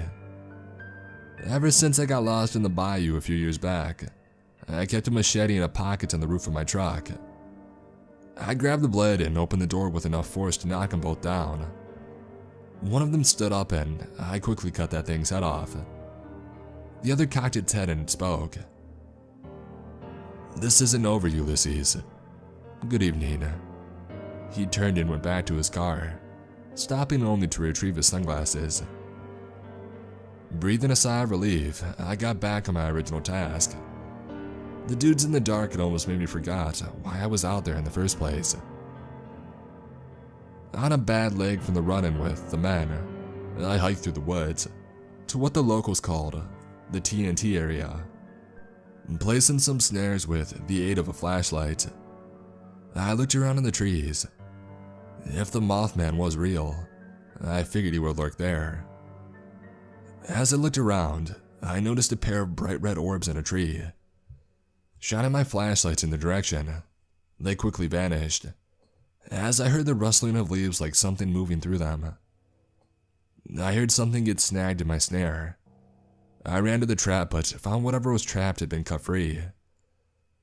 Felt an overwhelming wave of nausea and saw the orbs again. I shined my light up and before I collapsed, I saw the Mothman. It was upside like a bat. It had a head like, well, a moth. And it had bat-like wings about 8 feet across. It looked 6, maybe 7 feet tall. I was really weak as the nausea had worsened. I got to my feet and I drew my knife. The Mothman responded by flying off. Next thing I knew, I was being grabbed and pulled into the air. It had feet like a cat, sorta. It had claws like a bird, but they were not talons. It was similar to, as I said, a cat. I was 20 feet in the air at this point, and against my better judgment in all honesty, I managed to stab its leg. It dropped me, screeching in pain. So trees broke my fall, but it didn't stop me getting a broken arm and a few cracked ribs. I blacked out on impact as well. I was woken the next morning by a paramedic. A hiker had found me and called for help. I never found the Mothman again, no matter how hard I looked. The men in black now are a lot less civil towards me, and I still have scars from where the Mothman had grabbed me. I'm not quite sure what to do about him. I'm writing this a few hours after the last paragraph. Speak of the devil, as I was writing this, there was a knock at my door. I saw the familiar black sunglasses and suit. Hello, Mr. Ulysses. We work for the Federal Bureau of... Cut the shit. I know what you are. Now why are you here? The leader of the duo of the men in black removed his sunglasses, revealing those beady red eyes. You're a clever one. I pulled a cigarette out and I gestured as to offer him one. No thank. It's thanks. Yes, of course. He smiled politely. Normally you guys are trying to kill me. Can we wrap this up? I said impatient as I lit the cigarette. His smile wavered and he continued. We're here to tell you to forget what you saw in those woods. The crier? Indeed. Forget you saw it. I avoided eye contact with the pale bastard as I exhaled smoke. And why should I do that? You wouldn't want it to find your mother now, would you? This made me pause. Is that a threat? It's not anything, Ulysses. Do not investigate it. That's our jurisdiction, not yours. I slammed the door in his face. Why were they trying to shut me up about the crier? I had no intentions to tell anybody, but that's not the point. It's confusing to say the least. Anyway, that's all I got for now. Ulysses out. First off, screw nuclear radiation. This is Ulysses, and I have a doozy of a story to tell. I went on a hunt for a Wendigo in the Nevada desert. Boy, I wish it was just a Wendigo. I've been making my way back to civilization for about 3 days, and now that I'm in a place that's safe, I'm typing this up. It all began after the last post. If you remember, I hadn't had much to share in the way of new stories. Well, I do now. There had been a brutal animal attack along a stretch of road in the Nevada desert that I can't legally name. From descriptions and eyewitness reports, I narrowed it down to the Wendigo. It fit their MO and their usual hunting grounds. I called in a favor and I had a part of the road closed off. For maintenance was the excuse we gave others. Even had some undercover agents posed as road workers. They knew what they were dealing with, or at least, they did as far as the Wendigos go. Those skinny son of a guns made their first attack at dusk. A guy, his name was Tim I think, was smoking a cigarette by himself and got his throat ripped out. Barely heard his screams because he was drowning in his own blood.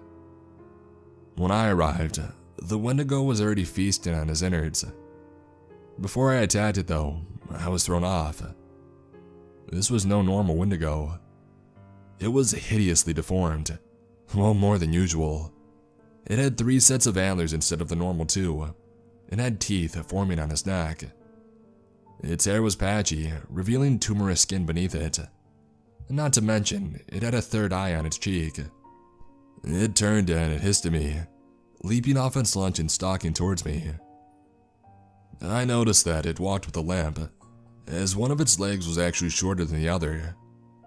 Drawing my gun, I put 3 bullets in its chest, right in the heart. It fell dead, and before I burned the body, I got a closer look. Its pale skin was horribly diseased. The patchy hair down its back had revealed tumors, sure, but the rest of it wasn't much better.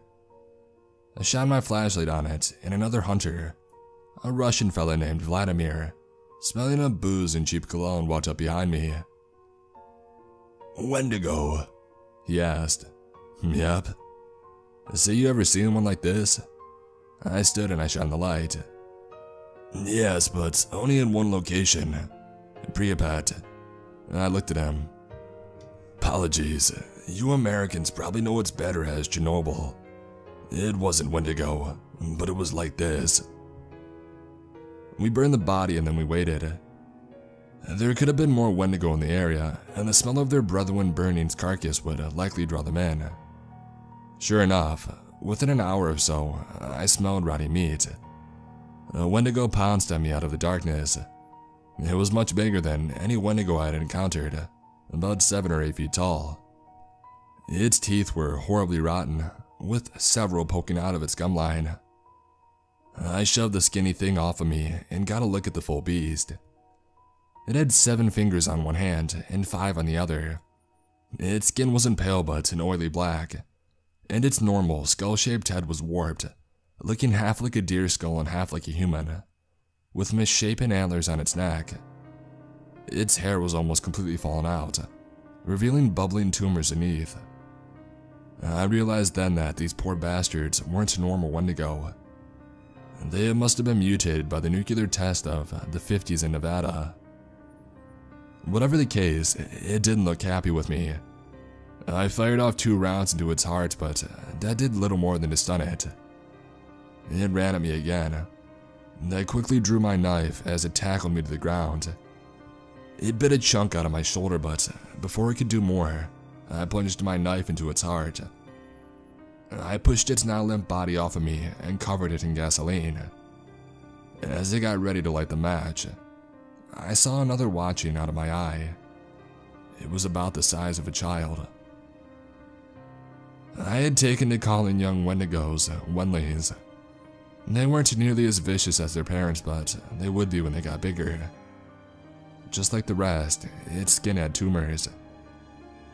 It feebly walked towards me, sniffling at the fallen Wendigo before me. It looked at me with the eyes of an intelligent creature, but it was still wrong. It looked like it had a nasty case of scoliosis, and its spine was bent all out of shape. It had a thumb growing out of its forehead, and far too many fingers on its hands. Sighing, I reloaded the pistol, and I put a bullet in its chest. As the bodies burned, it dawned on me that these guys were probably in a lot of pain, and they were doing what any animal in pain did: lash out. The Wendling had probably been impaired as far as Wendigos go. And no, I'm not using that in an insulting way. There's no way its brain was fully developed. Radiation had clearly mutated these poor things. Insert some shit about man being the real monsters here. I called to confirm the Wendigo sightings, and was told to stay put with the rest of the crew until daybreak. I saw Vlad getting shit-faced, and I decided to join him. After a few hours of drinking, we suddenly heard a scream.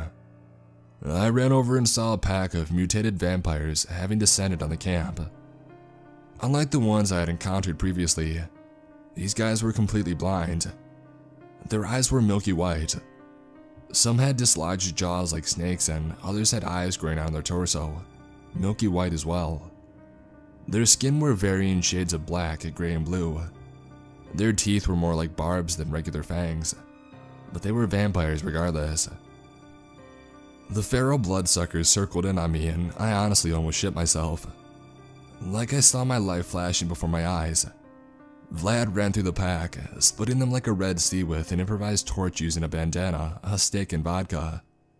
The creatures, sensing the heat of the flames, hissed and backed up. "Ugly things," I heard him curse to himself in Russian. Did I mention I picked up some Russian for my travels? Needed something to do on the long drives. Ulysses, stay close to the flames. Even when blind, these frickers hate it. He skewed them back as we made our way to the truck. Every time we got one too close, he scared it away with his torch. We got in the truck and locked the doors, radioed in for some backup. Too many for just us to take on. We kept the lights on all night. Neither of us slept. The battery died before sunrise, but I think they forgot about us. They never left the truck though. They banged on it, crawled on it. When the sun came up, they scattered.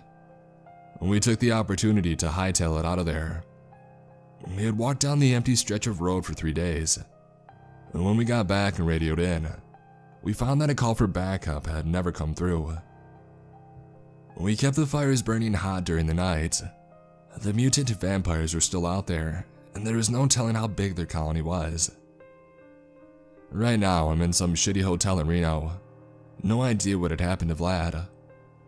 All I do know is that they sent more hunters to find the vampire's den. The Wendigos, well, we aren't really sure if they're still out there. One thing I didn't mention was I heard the wailing of the crier one night. Vlad didn't even so much as budge, snoring heavily, but the wailing of that thing sounded in the distance.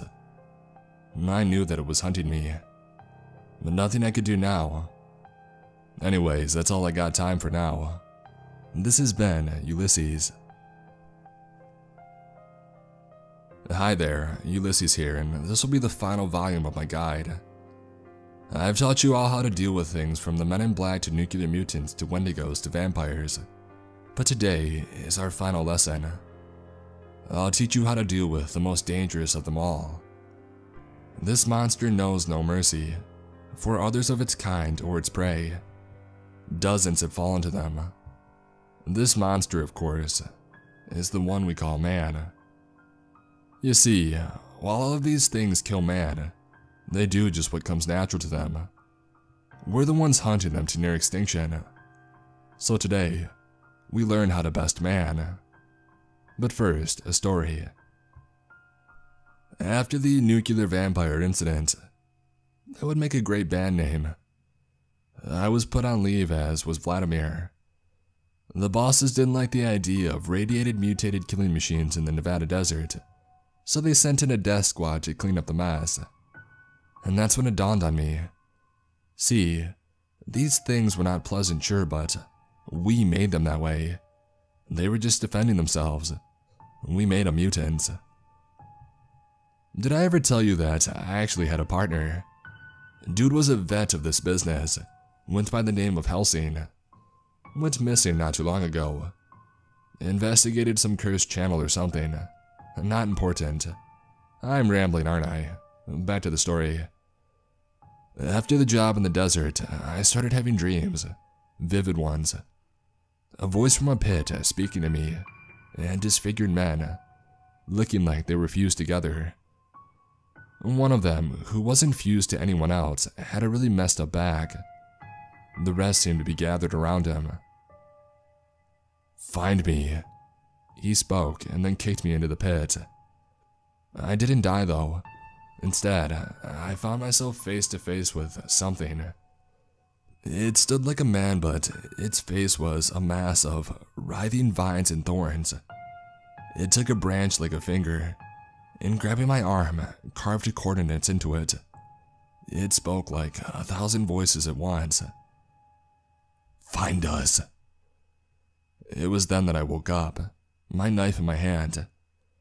I felt a stinging in my arm and saw the numbers. I won't give them away, but something told me that I should go. "Not a good idea, Chief," a familiar tone said, as I got in the truck to drive to the coordinates, using that Google thing. A teenage boy with long black hair, a horribly scarred left hand, with a snake tattoo on the same arm, and fiery red eyes said from the driver's seat. "Let me guess, one of yours," I said, looking at the devil beside me. "No, actually. I don't know what the hell it is, to be honest, but trust me, you don't want to go to those coordinates. You won't come back." I raised an eyebrow and I said, "Oh, screw off. You're literally the prince of lies." He sighed, and with a puff of smoke, he vanished. When I arrived at the coordinates, I found a hatch. Nothing fancy, just a hatch. It was padlocked shut, but a few hits from a sledgehammer fixed that. Climbing down the hole, which had a ladder inside, I noticed old blood covering it, not to mention body parts. A faint moaning from below. I heard the hatch swing shut. I climbed back up, but I couldn't open it. The thing couldn't be from the inside. Shining my flashlight around as I hit the bottom of the ladder, the first thing I noticed was the smell of death. Rotting, bloody flesh, like something had been dead for a while. The halls around me stretched on for miles, it seemed. The faint hum of dying fluorescent lights filled the air. I wandered down a series of hallways for a bit, with no real destination. I stopped when I saw a room full of medical equipment. Experiment Chamber Number 1. A sign next to it said. I walked in and I shined my light around the dimly lit room. Papers and blood were scattered about. A blood-splattered clipboard on a table caught my eye. Project Lovecraft. I questioned reading it. Some kind of government experiment. Maybe. I threw it down and I heard something behind me. A starving man in a lab coat came out nearby a cabinet, swinging a fire axe. "Whoa, easy there, Doc," I yelled, jumping as he swung his axe into the table beside me. Who are you? How did you get down here?" Before I could respond, he cut me off. "We need to leave this place now, before they find us." They? The 89A. He began to shove me along, but I easily stopped that, seeing as it looked like he hadn't ate in days. "What are you talking about?" "Okay, just trust me. You don't want to find out." And just then, a hand scuttled in. He froze. And yes, I said a hand. "Don't move. That one can't see us," he whispered, but I ignored it. I grabbed the axe and I split the hand between the fingers. I didn't need to know what it was to know that that thing wasn't natural. It kept moving though. The gash quickly healed and it grew an eyeball in the wound. Shit! The man in the lab coat said. I heard an inhuman scream from somewhere nearby. That was the last time I remembered. I woke up being dragged by two things. They looked like at one time they were human, but now they were all wrong. They were writhing masses of limbs, eyes, and teeth. They threw me in a room with others, people who weren't dead but very sick. Rashes were spreading, and I quickly looked around for my phone. I had to keep you guys updated on this kind of stuff. If nothing else, I could help figure out how to kill these things. Maybe another hunter could stop them. After I asked around, I pieced together what had happened down here. Most of them had been brought here by something telling them to come. But the ones who were here before, all hell broke loose. They told me a lot. This was a government bunker. Those things were man-made. They had been running some kind of experiment to make super soldiers. One got out and well, that's how they got here. They turned others through bites, like zombies, but also merged with each other. They were bulletproof, fast as hell, and had regenerative abilities.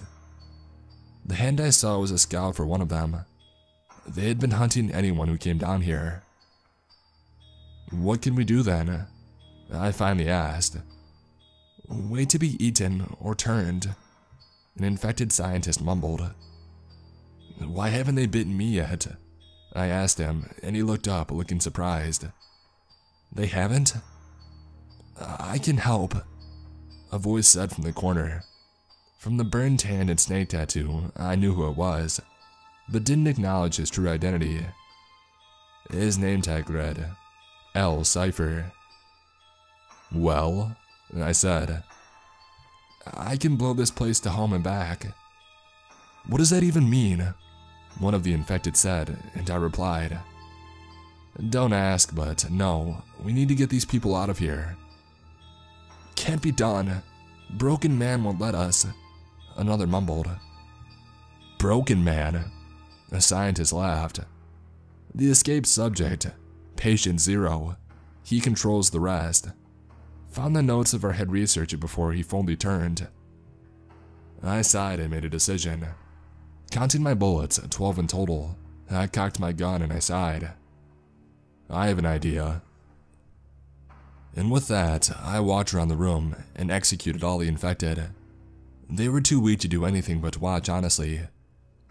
I had 2 bullets left. A man-made monster. I turned to Cypher, whose body, despite having a bullet in the frame, was still fully conscious. Being the devil would do that. "I told you not to come here. Shut up and tell me where this broken man is." After receiving instructions from him, I heard the door unlock as he snapped his fingers. "You might want to leave quick. These guys won't stay dead." I nodded. I made my way down the maze of labs, hallways, and blood-soaked bunk areas. I avoided the fleshy things, and noticed less wall and more flesh as I approached the den of the broken man. And then I heard it, the crying of a baby. On cue, the crier descended from above me but stopped.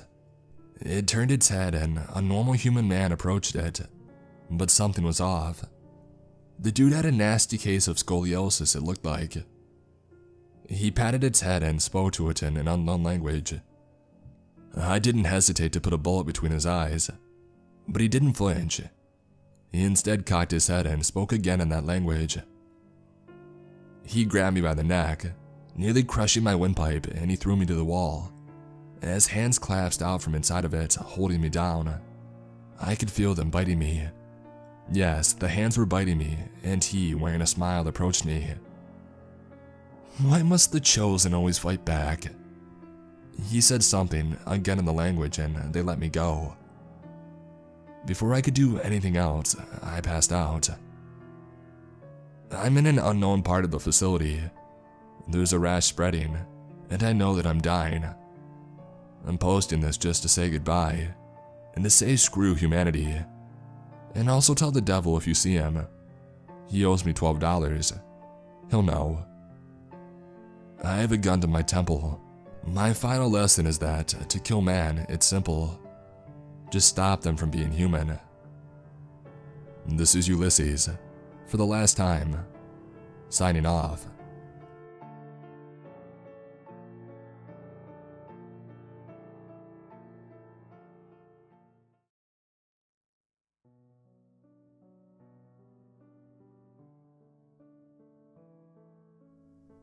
I inherited a 500-acre ranch along with 250 head of cattle out in West Texas.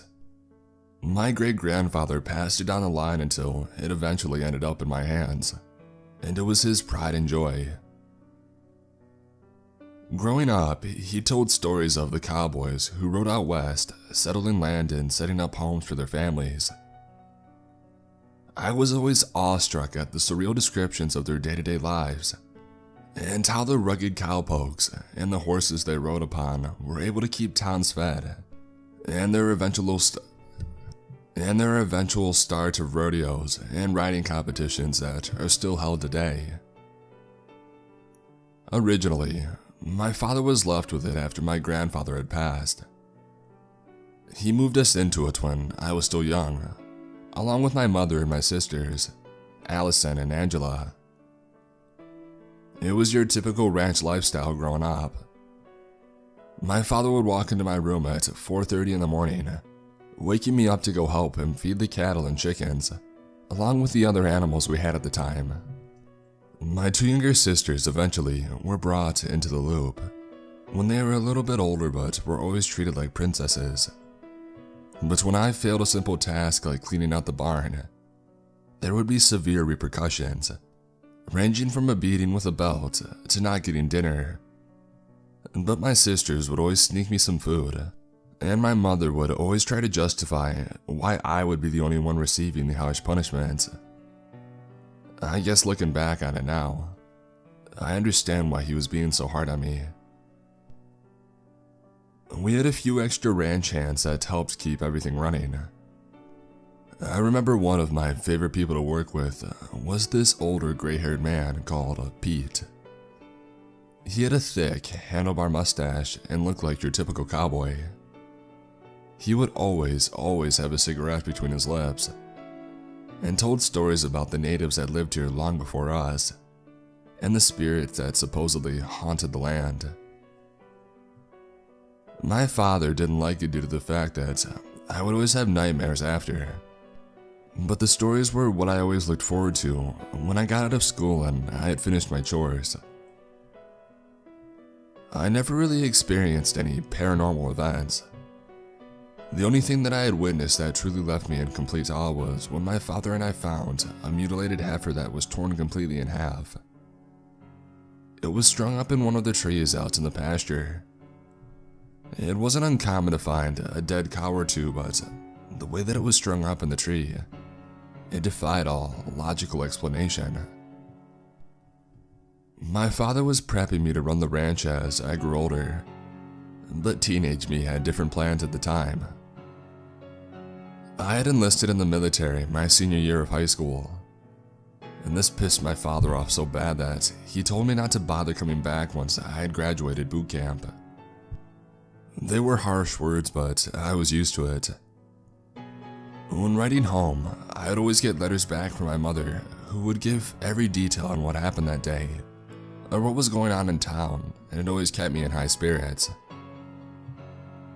Before the sad events of 9/11, nothing too serious was going on in the world, and the unit I was in cleaned rifles in parking lots for the majority of the time. I remember receiving a phone call from my father the day that it happened. "Son, you stay safe and come back in one piece." That was the only call I had received from him for the next couple of years. I had done a few tours over in the Middle East and Afghanistan before I decided to get out. In that period of time, I got married to my lovely wife Kate and had 2 kids of my own, 2 daughters, Madison and Kimberly. They grew up with their mother for the most part.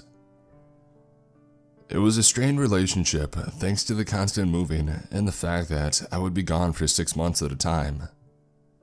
She was left to care for them while I was gone, but we managed to make it work. She was ecstatic about the news that I was leaving the military.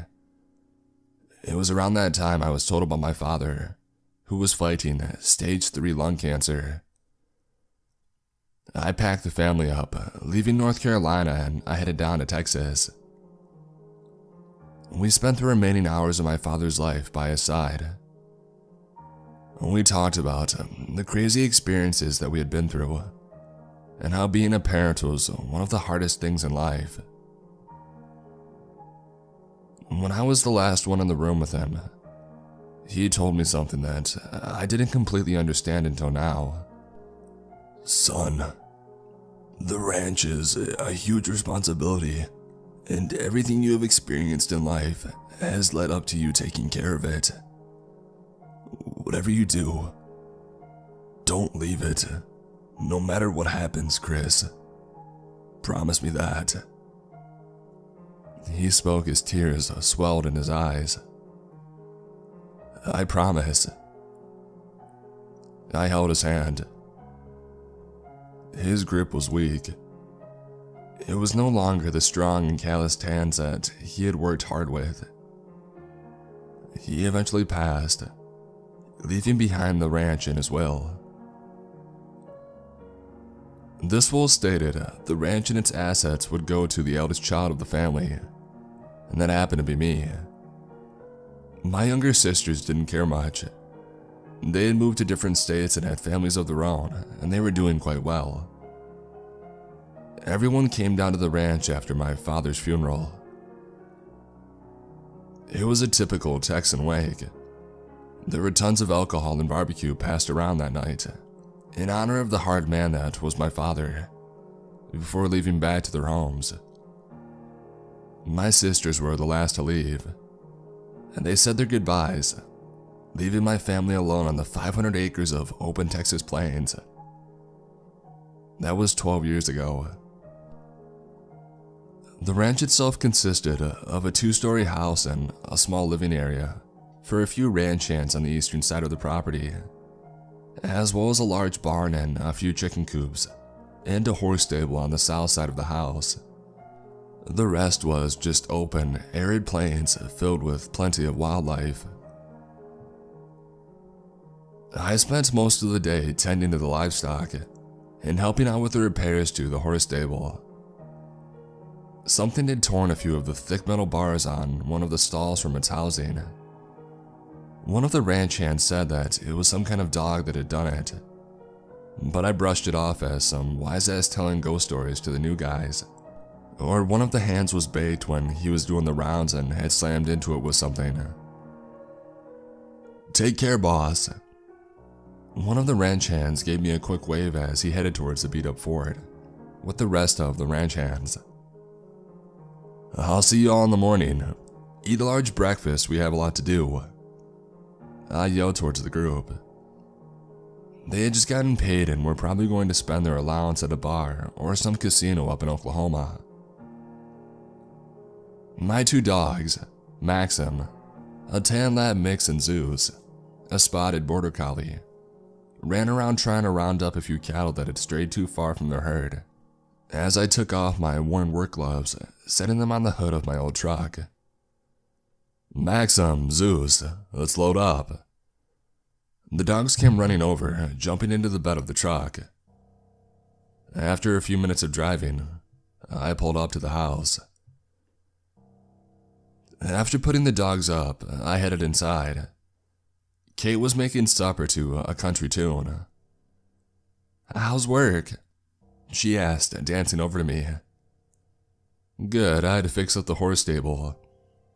She spun back around, dancing back to the stove. "Where are the kids?"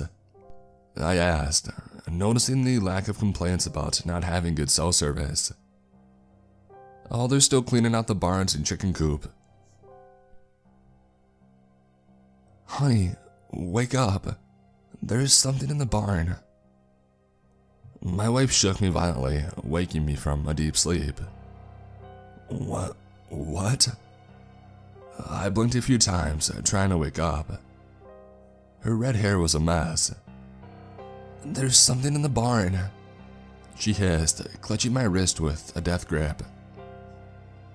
I quickly got dressed, pulling on a jacket and my old pair of work boots. I walked over to the closet, grabbing my father's lever-action 30-30, along with a flashlight.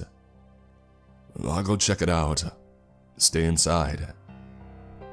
My watch showed that it was 3:26 a.m.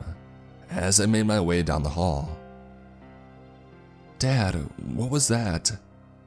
Madison stuck her head out of the room, with a pair of headphones dangling from her neck. "Go back in your room," I replied, just as Kimberly exited her room. "I'm scared." Her voice trembled as she walked out into the hallway. "Go to your mother's room," I responded quickly. They both ran into the room, talking in hushed tones, as I continued down the hallway towards the stairs. Maxim and Zeus were going berserk. They were barking and straining hard against their chains, trying to get to the barn. The animals we had near the house were also in a panic state. I clicked on the flashlight. Its dull orange glow illuminated the dirt path leading towards the barn. What little remains from a few dead chickens lay in front of the barn. Feathers and blood were soaking into the ground. Something had pulled the door open, breaking the latch, securing it shut. I raised my rifle slowly, entering the doorway. Inside were stalls lining each side of the walls running to the back of the barn. Inside were a few dairy cows that I had bought a few weeks earlier. Their distraught cries filled the barn as I made my way towards the back. As I got closer, I noticed a blood trail leading to one of the stalls. With a steady hand, I pulled the stall door open, revealing a wounded dairy cow. She had a large gash running from her third hind quarter to the middle of her sternum. Her entrails hung out as she lay breathing heavily, in great distress as blood began to pool around her body. I knelt down beside her, resting my rifle on the stall wall, placing my hand on her head. "What did this to you, girl?" I spoke quietly. Something slammed the door shut behind me, causing me to damn near jump. I scooped up my rifle and I aimed it at the door. "If you're out there, make yourself known, or you're going to get shot," I yelled, trying to keep my composure. There was no response. I flipped the latch and swung the door open, sweeping the area for any potential threats, but only found a set of footprints in the dirt-covered floor leading back to the entrance. They looked canine in nature, but were too large to be any dog or coyote that I've ever seen. I ran back into the house, slamming the door shut and locking it. "Honey, call the sheriff." I quickly made my way back to the bedroom. Kate had her phone in hand and was talking to a dispatcher. "Something broke into our barn. Yes, please send a deputy out as soon as possible." I grabbed my truck keys and cell phone. "I'll be back. Don't let anyone inside." I grabbed the Glock 19 that I kept on the nightstand and handed it to her. "What's this for?" she asked, confused. "Honey, something got one of the dairy cows and I think it's going to get more." They were really scared now. "Don't leave," Kimberly cried. "Listen, you shoot anyone that's not me or the sheriff. Don't leave the house. Lock all of the doors and windows." I gave Kate a quick kiss and I headed back to the living room. I took Maxim and Zeus off their chains and led them to my truck, opening the passenger door, letting them in the cab. I slid into the driver's seat and I started the truck. Its large V8 engine shook the cab as it idled in the cold December air. I put the truck in drive and headed out towards the pasture to check on the livestock closest to the farmstead. After driving for a few minutes, my phone rang. It was Kate. "The sheriff is on his way over. What do you want me to tell you when he gets here?" Her voice was tense. I thought for a moment before answering. "Tell him to meet me near the fishing pond we drink at. It's the one on the western side of the pasture. He knows what I'm talking about." There was a small moment of silence. "All right, please be careful." And then she hung up the phone.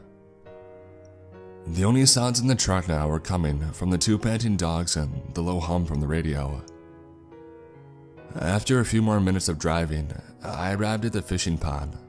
A large cluster of oak trees were lined near the bank of the opposite side. The headlights from my truck illuminated a small herd of cattle bunched up near the bank of the pond. They were all letting out distress calls as they began to move towards my direction. The hackles on Zeus and Maxim's necks were sticking up. Both of them were emitting deep, guttural growls. Their eyes were focused on something off in the distance. I followed their gaze, but I couldn't see what they were seeing.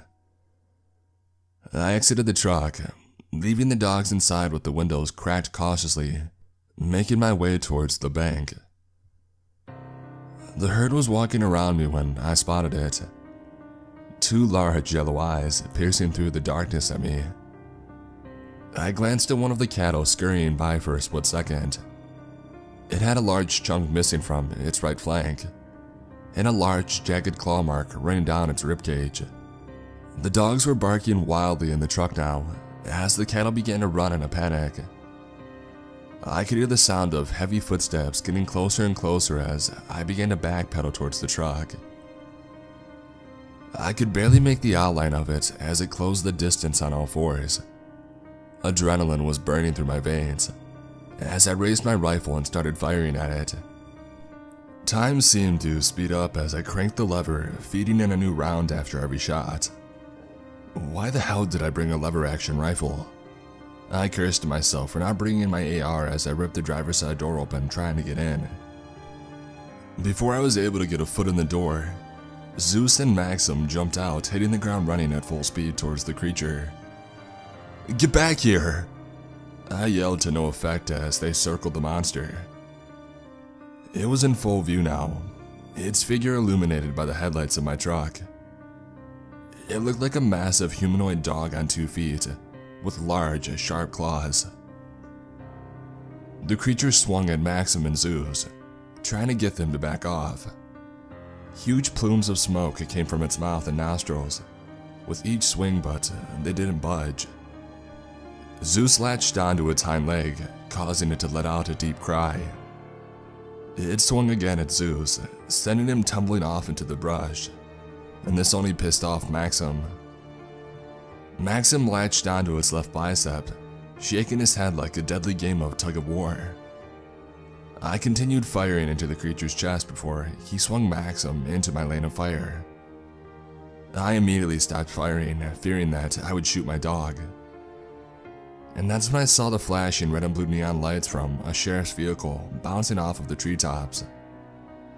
The creature swung at Maxim, hitting him on the side. This caused Maxim to yelp and release the creature's arm. "What in God's name?" the sheriff said, awestruck by the scene. "Shoot it!" I began firing again. One of my rounds hit it in the eye, causing it to stumble backwards. The sheriff began firing on it now, but it seemed to make little difference as the creature got down on all fours and ran back into the darkness. When I got called out here, I wasn't expecting this. He let out a breath. A few hours later, a black SUV pulled up and 2 men wearing black suits asked me a series of questions regarding the event. "Are you sure it wasn't a coyote? Have you been drinking this evening? Are you sure it wasn't a pack of feral hogs?" I had the same response to all of their questions. No. They went on for another 2 hours before they finally questioned my wife and kids along with the sheriff. They took the only copy of the dashcam footage from the sheriff's truck and eventually left. A helicopter flew over the house out towards the pasture with a huge spotlight on it, circling the area for a few minutes before leaving. We sat at the dining table near the kitchen, talking about what had transpired in the past few hours. None of us could believe it. "I've never seen anything like that before in my life." The sheriff exhaled as he took his cowboy hat off, placing it on the table. "Neither have I. Whatever that thing was, it's still out there," I responded, looking out the window towards the moonlit pastures. In case you were wondering, Zeus and Maxim are doing fine. They were a little banged up, but after a few days, they were back in the job rounding up cattle like nothing had happened. I hired a few more ranch hands to do nightly inspections around the pasture, to make sure the cattle weren't being harmed, and so far it had been working. The guys were also telling me about seeing strange lights hovering over the property. I don't even want to think about what that could entail. As of now, everything has gone back to normal. I just hope it'll stay that way.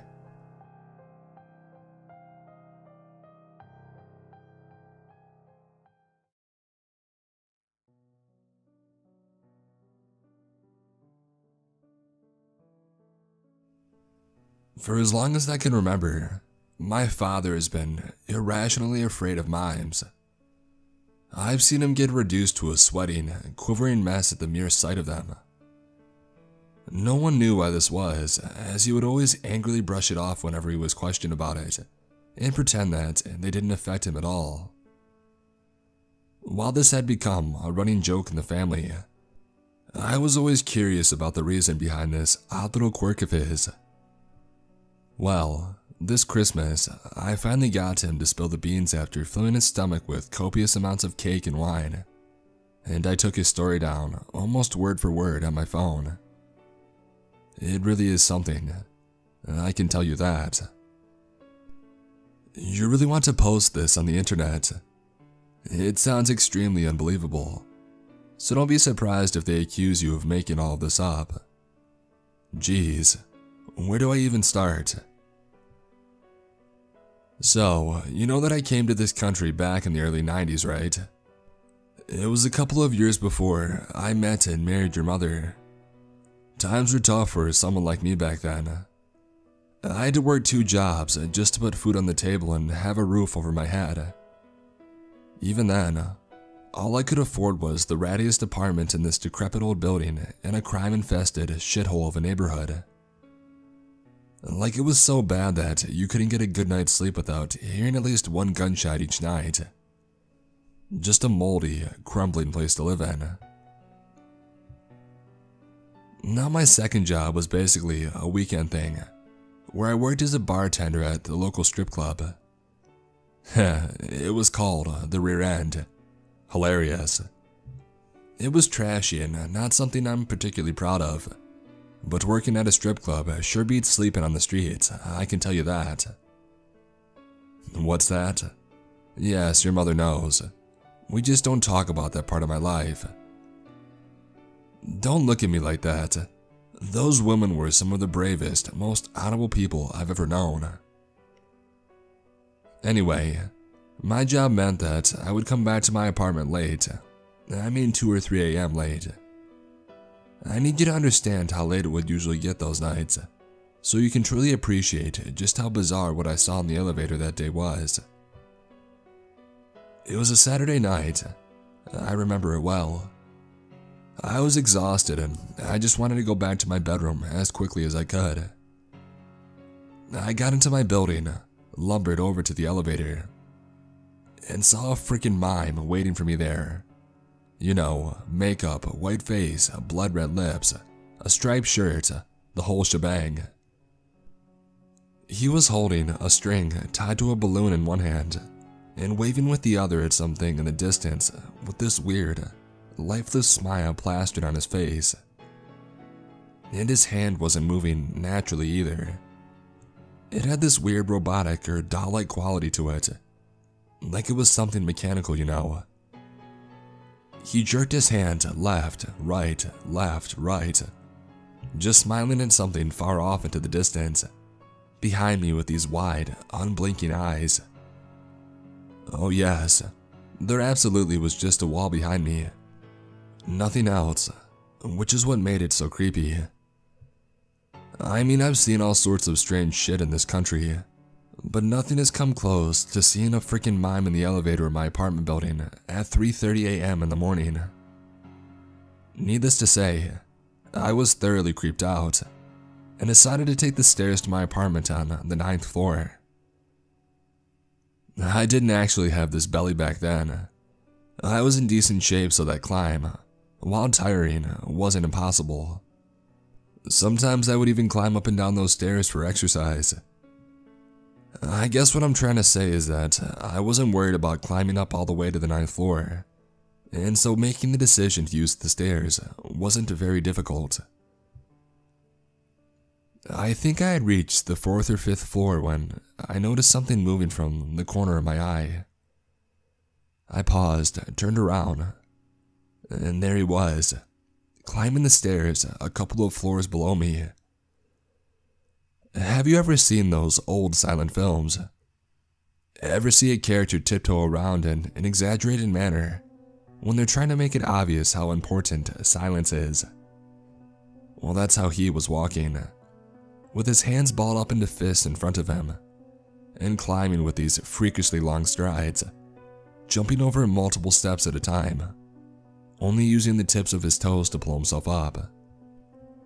He froze when I saw him, mid-stride, like a statue with one leg suspended in air as he stood precariously. I expected him to tip over and fall backwards any second, but he didn't move even an inch.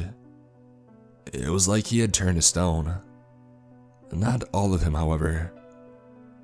He had this strange expression on his face, almost like this cutesy, oops, mommy caught me stealing the cookies again type of shit, and his eyes were darting around rapidly, refusing to acknowledge my presence. I was this close to losing it, but I steeled my nerves and I spoke up. "Hey man, cut it out." I laughed nervously. "You got me, man. Hilarious stuff.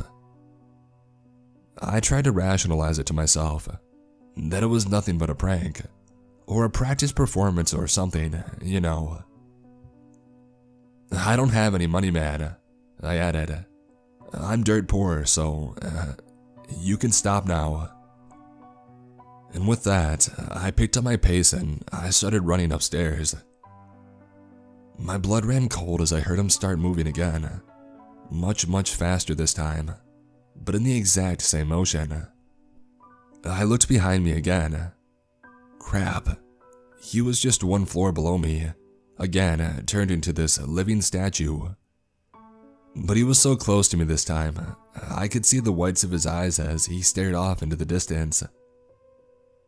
It was so bizarre. I didn't even know whether this was all malicious or not, you know. Was this mime trying to hurt me? I think knowing that he was a psycho nut would have made it easier to deal with. But this, it was irrational. The fear I felt was primal, shaking me to my core. I screamed at him. "What the hell do you want?" I shouted at the top of my lungs, not caring who I would wake up. No, hoping that someone would. "Leave me alone, asshole." His expression instantly changed at that. He looked sad almost, but it was frighteningly disingenuous, like he was putting on a show. His face fell and he brought his hand up to wipe off a non-existent tear. I watched in stunned silence as he then proceeded to climb the railing of the stairs and jump, before I could do so much as open my mouth. I screamed and quickly bent over the stairs to see what had happened. He was sprawled on the ground, 6 floors down, limbs twisted at odd angles and lying in a pool of blood. I must have spent almost a minute just staring at his lifeless body, wondering what the hell just happened. At the back of my mind, I knew that I had to call the cops or something, but I was far too shocked to even move. It was a tingling sensation in my spine that brought me back to reality. The strange feeling of being watched, like thousands of ants running down your back. I looked up at the stairs above me, and I kid you not, son, there he was, that mime, looking at his own dead body with this shocked expression on his face. He was holding his cheeks like that scream painting, and his mouth had dropped open with his eyes threatening to pop out of its sockets. His face was just inches from mine, and I damn near peed my pants. Do you see my hands right now? Do you see how they're shaking, just thinking about that night? Imagine how terrified I must have been back then. My body had just shut down, refusing to move, and we both stood there like statues, like a living art installation. He was the one who moved. After about half a minute or so of being utterly still, his eyes moved and finally locked onto mine for the first time that night. Shivers ran down my spine as I stared into those deep pits of nothingness, but the spell was broken, and I could move my body again. I stumbled and I fell backwards, but quickly scampered off to my feet and ran, and kept running until I left the building, not bothering whether I was still being followed and doing my hardest to keep away from the body lying on the ground floor. I stayed awake that whole night, grabbing a coffee at the first cafe that opened at the crack of dawn. Of course, I anonymously called the cops from a payphone in the morning, and of course, there was no body in the building when the cops later showed up. I am not a very religious man, but I knew that shit was not something logic could explain. For the next week, I stayed away from my apartment as much as I could, only going there to shower or change my clothes, spending the nights at friends' places after making just the weakest excuses imaginable. No, I didn't tell anyone. Are you crazy? Who would believe me? And no, there are no CCTVs in that building. Poverty is frickin' cruel, son. I could no longer impose myself on my friends, and I didn't want to go to the homeless shelter, so I decided to go back to sleeping in my apartment. I tried to fool myself into thinking that what I had experienced wasn't real, that I had dreamt it all up, like it was all just a hallucination. But deep within me, I knew that it was real, all of it, and that it would probably happen again. A feeling of tremendous dread washed over me when I stood outside my building 8 nights after I first ran into that mime. It was pretty late again, around the same time when I had ran into him the first time. With a heavy heart, I trudged over to the elevator, trying to avoid thinking about the fear clutching and squeezing my heart. I couldn't even look at the spot where he had fallen, and I chose to stay the hell away from it. The elevator opened with a soft ding, and I breathed a sigh in relief to see that it was empty. Why didn't I just take the stairs? Hell no. Too much trauma associated with that place. Better to be cramped inside a fast-moving elevator than risk climbing the stairs and meeting that suicidal mime from hell. I guess I should be thankful that my elevator ride was peaceful. I don't think I would have survived if he had shown up there. A heart attack would have killed me long before he could slice me up or something. I don't know. I fumbled with my keys but quickly got in and I locked the door behind me. Kicking my shoes off, I immediately ran to the comfort of my blanket and I curled up in there, trying hard to fall asleep, but staying awake like a freaking owl. And so, this apartment was pretty small, right? Just 2 rooms excluding the bathroom, so you can hear whatever is happening in any corner of the room. You probably get where I'm going with this. No, he wasn't in the house, but he was outside of it. I heard something rustling around outside my front door and instinctively knew that it was him. At first I thought I would just stay there in my bed, but the rustling didn't stop. The fear just kept on building inside of me, and it was becoming unbearable just to stay there. My heart was beating so fast that I feared it would leap out of my mouth. Screw it, I whispered to myself and I got up to investigate. I banged my toe against the foot of the bed and yelped, with the sounds from outside ceasing almost instantly. After controlling my pain, I walked over to the door as softly as I could, and I looked through the peephole. I whimpered as my fears were confirmed. There he was, that mime, standing with his back to the wall in front of me, at attention, like some damn army cadet. I think he must have sensed me watching him, because as soon as I looked through that peephole, he bent over forwards, such that his upper body was almost parallel to the floor. His blood-red lips stretched into the most vicious smile and he began to stare right at me. I don't know how, but he was somehow looking straight at me. No, he wasn't anywhere near the peephole, so I don't know how, but I knew he was watching me, watching him. I felt his eyes pierce my very soul, taunting me, letting me know that he was playing with me and that he could kill me whenever he wished. He brought his palms up to the side of his face, opened his mouth and began clicking his tongue. Except I never heard the clicking sound. What I heard was a knock, and my door began to shake. Short bursts of 3. I fell back in fear. You know he wasn't near the door, but he still knocked. I don't know what the hell was happening, but I knew that I couldn't stay there even for a second.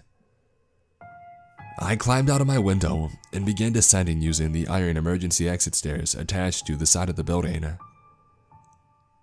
I heard something impossibly large and strong slam against the door to my house as I began to climb down that rickety iron staircase.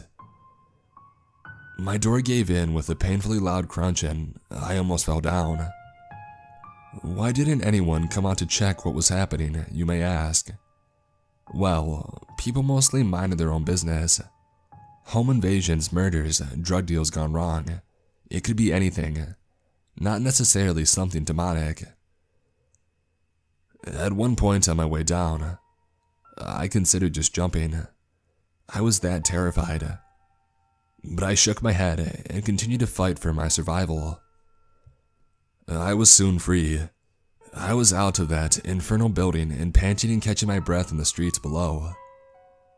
I looked back up at where my apartment was and saw for the last time of my life. He was standing on the railing of the emergency stairs right outside of my bedroom without a care in the world. I don't know how he balanced himself on that thing, but he stood there, staring at me with that messed up smile on his face. He theatrically brought his hands up and clapped. I watched in terrified silence as one by one, the lights in all the apartments began to switch on. He was there in every apartment at the windows that I could see, freaking everywhere. He was Jesus. He was performing, if that makes any sense. In one house, he was miming drinking tea. In another, juggling invisible balls. Just a messed up sight to say the least.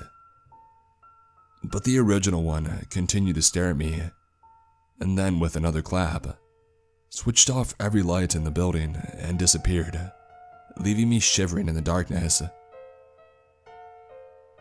Jesus Christ, Dad, I whispered. Did that really happen? That's up to you, he replied.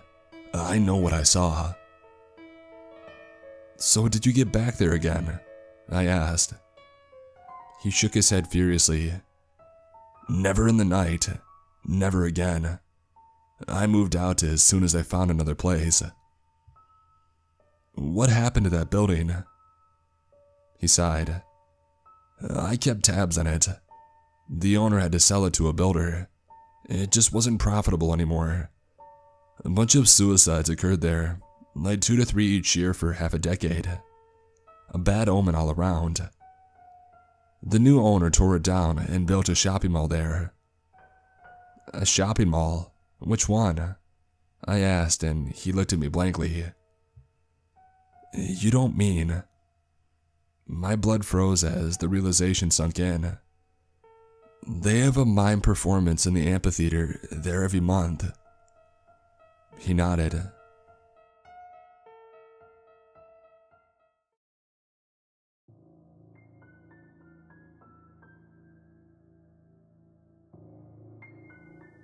I was sitting in my AA meeting when I found the tooth in my pocket. This was 2.5 weeks ago. I always hit the Saturday night meeting in the city. It's 15 minutes from the apartment that I share with my girlfriend, but mostly, I like the ambience. It's on the 3rd floor of a place junkies and drunks call the Hilton of rehabs. A fat, 5-story hospital on the outskirts of the inner city, on a row populated mostly by mid-range hotels, cut apart from the main CBD by a big sprawling park. It's run by longtime sober folks, but because of the location, you get a lot of newbies, and I like that. Because sometimes you forget things, you know. Like what made you trade the bottle in for a little bronze medallion and some lukewarm coffee and a stale cookie? An older lady was near tears, halfway through her share when it occurred to me to check on how many cigarettes that I had left. I was thinking already about the gas station on the corner by my apartment, and how I shouldn't be smoking at all and I need to quit. And I reached into my pocket to look at my pack of Parliaments, and I felt it. A little lump, smooth and hard yet with an almost odd rubbery texture to it, like a pebble left underwater for a long time. I took it out of my jacket pocket and looked at it, and I couldn't believe it. It was a tooth. How does this happen? I must have been making a face, and rightly so. How goddamn revolting. because Richard, a guy I usually sit beside at the meeting, leaned over and asked if I was alright. I put my hands back in my pocket with the tooth and I smiled and whispered, "Yep, all good." And he nodded and turned back to the lady at the front. She was wrapping up, talking about how things were so different now. Her kids were back in her life. Her job hadn't let her go after all. All that happy horseshit. She was smiling while she spoke. A big smile, lips split wide. I had heard her story before, right down to the bottom. She had been a bag lady and in bug houses and here and there. And now she was in a nice sweater and skinny jeans, nice shoes. But her teeth betrayed her. They were yellow and black and gapped. They were drunk's teeth. Half an hour later, I begged off from getting a cup of coffee with Richard and I booked it to my car. A relic from my drinking days. A beat-up Ford truck with a taped-on rearview mirror and a broken right-side window lever. Bumps and gouges and scratches all over it from driving drunk all over the place. I just couldn't get rid of it. I don't know why. I lit a cigarette in the cab and I took the tooth out again and looked at it and wondered why I hadn't said anything to Richard. Why I was already thinking about keeping it for my girlfriend. It was a weird occurrence, for sure. Conversation worthy at least. "Hey Jim, what's that in your hand?" "Oh, this, Richard? It's a freaking tooth I found in my pocket. What's up with that?" Laugh and conversation. Maybe he could have helped me figure out how it had gotten there in the first place. It wasn't a particularly interesting tooth anyway. It was white with a slight yellow hue to it. Like whoever's mouth it had been in had been healthy enough, but maybe not the type for whitening treatment or bleaching or whatever. I couldn't tell which tooth it was, like where it came from in the mouth, because I'm no dentist. Nor did I know any offhand. But my girlfriend was a nursing student, and maybe she did. I always liked mysteries. Odd things that can't be explained. When I was drinking, and this routine rarely wavered in all the years I spent staring at the bottoms of bottles and tumblers, I would start the night off reading some novel or other, but by the time I was in my cups pretty well, it always ended in the same place. Detective stories, unresolved things, Ripley's Believe It or Not. I figured I would ask my girlfriend when I got home if she knew somebody from school that could help with a tooth problem that I had. With her studying and me in an entry-level industrial job, we didn't really have dentist money or insurance. Once I got with the friend, if there was a friend, I could figure something out from there. And so I drove home, into a buzzsaw I didn't expect that made me forget about the tooth entirely, for a while anyway. She was gone. The apartment was empty, save for the cat, Apollo, who walked around yelling as soon as I came in the door. His tail twitching, bright green eyes level and dispassionate like always. I called Kelly's name a few times and I walked from room to room, but our apartment was small. 2 bedrooms and a living room with a kitchenette. Ratty as hell. And she was nowhere. No note on the fridge, on the kitchen table, on the bed. Nothing. This wasn't like her. We were mostly attached to the hip, the two of us. And it had been like that the 2 years we had been together, and we both liked it. Despite what people say about codependency. Anything I had to do without her, my meetings for instance, I always messaged her when I got there, when I got home, and usually I would hear back both times. I checked my phone and she had texted me back 10 minutes after I had messaged her saying that I had left the meeting. "See you soon. Love you," is all it said. Nothing on her Facebook, Instagram, Snapchat. I called her, and her voicemail picked up immediately. Her car was outside, where she usually parked it. All of her clothes were in the closet. Her Switch and her phone were charging by the bed. Her phone was off, which explained the straight-to-voicemail call that I had made. And when I turned it on, it came to a lock screen that I didn't know the password to. Nothing was missing or amiss. I went outside for a cigarette to try to calm down. Our balcony looked out at the little curve of the road that we lived by, a residential street with a train line running alongside it. The train didn't shake our apartment, but it did make noise. The track was quiet that night. I couldn't hear anything except the trees rustling in the light wind. There's a guy on the street, or a woman, a person, I guess. They were wearing a hoodie with the hood up, obscuring their face. They were standing on the sidewalk. They were looking at me. My hair stood up on end, and I thought about another night a long time ago when I was drinking. A time I was in a bar and there was this guy, quiet, standing in front of me while I was waiting to get a drink, and he was taking his time counting out change to pay for his beer. And I said something dumb to him, to hurry up, and he turned and looked at me, and he didn't say a word, but his face was so cold. And this lone figure in the street gave me the same feeling that that guy in the bar had, that I was in somebody's crosshairs. Stupid, I know. Irrational. Leftover paranoia from a lifetime of substance abuse. I blinked and held a hand to face, smoke curling around my eyes, and when I took my hand away and looked again, this person was still there. I just stared, and slowly they turned and walked. No, sauntered past my vision, up the street somewhere.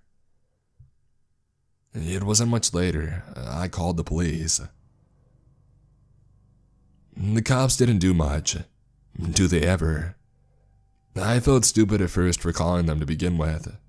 She wasn't even gone for 24 hours, and they got me to ring up Kelly's parents and a friend of hers and some of my friends. Nobody knew anything. Kelly's mom freaked out for good reason. Her daughter and the love of my life had mental issues for the past few years, and when I called the cops again the next morning with no sign of her, they took it seriously. They checked with her work. They checked a flight list and bus list. They checked her credit card, but it was with her wallet at home. They searched our apartment top to bottom. They went through her phone with my permission. Nothing unusual, save the fact that apparently she had been looking up wedding rings. News to me. News I would have happily welcomed anyway. I really loved her. Love her. I really did. I really do. A week passed in a blur. I kept going to work. I fixed motors and I tried to keep it out of my mind. The apartment felt dark and empty. I went to meetings every day. I didn't tell the police about the guy I saw on the street. I never told them about the tooth. I had forgotten about both in all of the panic. What do you do when you wait for somebody who may never come back? Who left without a trace, a word? I hated myself at first, thinking that I had driven her away. I'm a self-flagellant, sober or otherwise. And then I got scared.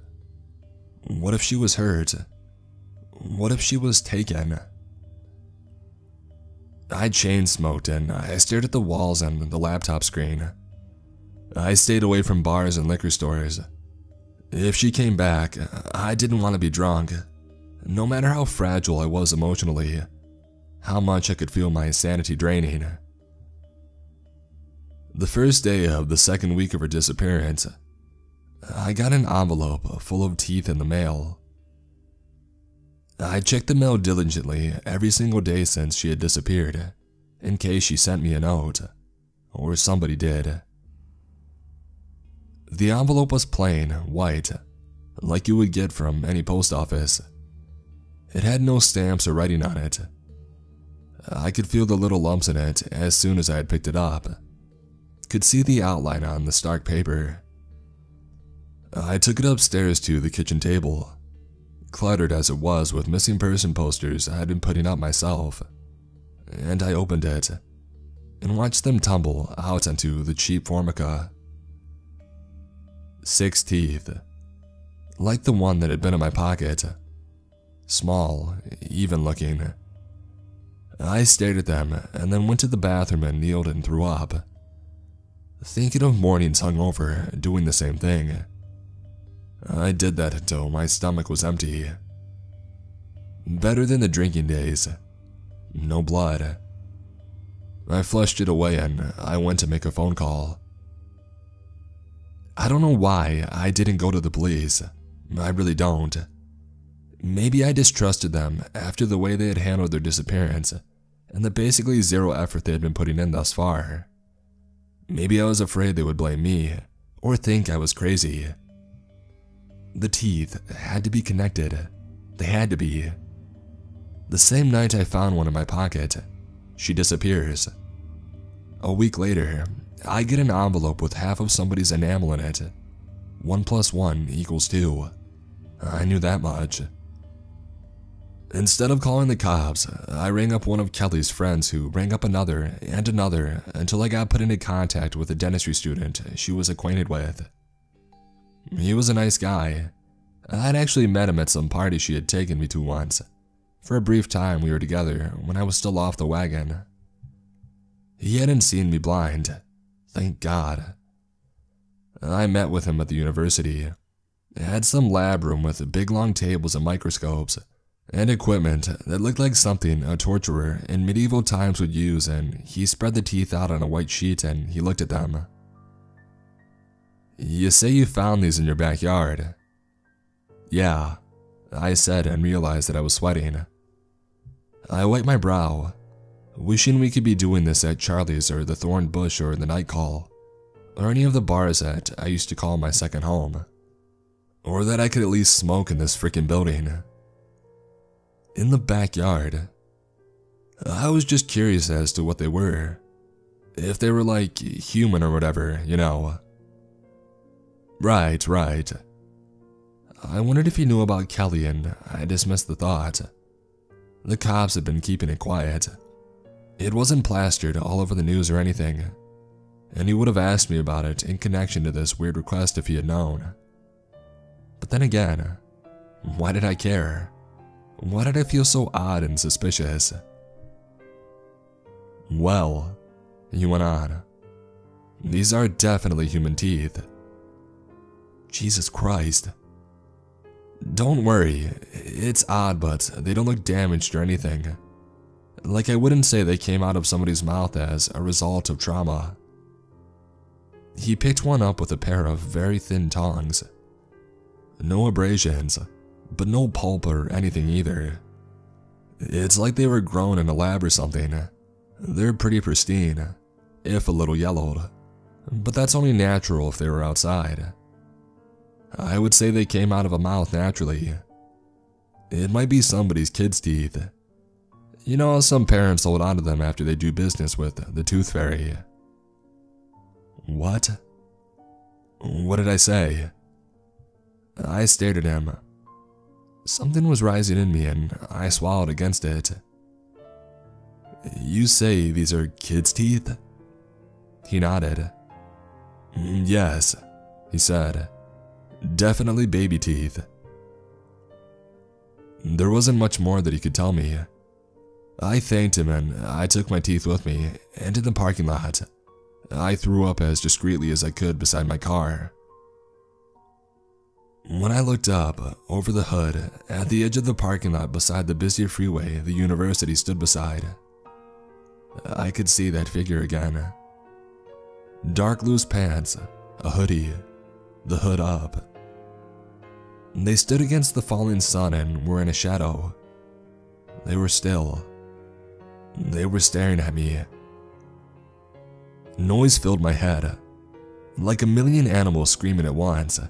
Cats, dogs, birds, a menagerie. And I clasped my hands to the side of my head and I screamed myself, trying to blot it out, my eyes closed, heart hammering. I heard running footsteps and my eyes clenched shut tighter, and I kept thinking, as long as I don't see it coming, maybe it won't hurt as much. The footsteps got louder and louder in tune with the screams, and then it all stopped. I opened my eyes. There was nothing, no one, except a few students staring at me beside their car. I got into mine without looking at them again, started the car and drove out of there. My knuckles were bone white, tight against the steering wheel. I went to a meeting that night. All familiar faces, no strangers, no hooded figures making noise in my head. I tried to make sense of what had happened to me, but how could I? It did occur to me that I might be in the middle of some sort of nervous breakdown. I had certainly exhibited behavior like this when I was drinking, delusional, paranoid, upset, but never hallucinations, even in all my blackouts and bar fights. I had imagined insults, but only out of words truly spoken and twisted by my diseased brain. When I got home that night, I resolved to call the psychiatrist in the morning. I texted my boss, told him that I wasn't coming in the next day. He had a vague idea something was happening with me and didn't press it, for which I was internally grateful. And then I took a bath and I smoked a cigarette, and made myself listen to reason. Stay sober, stay alert. Don't pay attention to this nonsense. Your brain is trying to hurt you. See a doctor, see what they say, go from there. Easy. And then I saw her in the bathroom doorway. Kelly. She looked like she always had, but different. She stood like she always stood, but off somehow. Not like a funhouse mirror, like a cardboard cutout. She was inert and smiling and unnaturally still. Her hands were clasped in front of her, and she was otherworldly in the half-dark from the bathroom light and the living room's blackness. She was grinning, but her eyes weren't. She was wearing clothes, but they hung on her like on a mannequin. Her skin was olive dark. In reality, she had been so pale. I dropped my cigarette in the tub and it sizzled and floated away. I stared, open-mouthed. From somewhere in my throat, I heard a soft, strangled cry and I splashed, drawing away from this thing wearing my woman's skin. It opened its mouth, like an animatronic, slow, as though operated by hinges. Teeth spilled out and clattered on the tiled bathroom floor. Baby teeth. I screamed and screamed and I closed my eyes. I've never felt a fear like that in my life. It was like being shocked from low voltage, sustained over an eternity. Everything in me seized up, and then frozen. All I could do was scream. When my eyes opened again, she was gone, and so were the teeth. I splashed out of the tub and I ran to my room, our room, and put something on myself and went out to go sit on the stairs. Anything to get out of there. I sat out there for a long time, breathing, trying not to throw up, waiting for my hands to stop shaking and my mind to clear.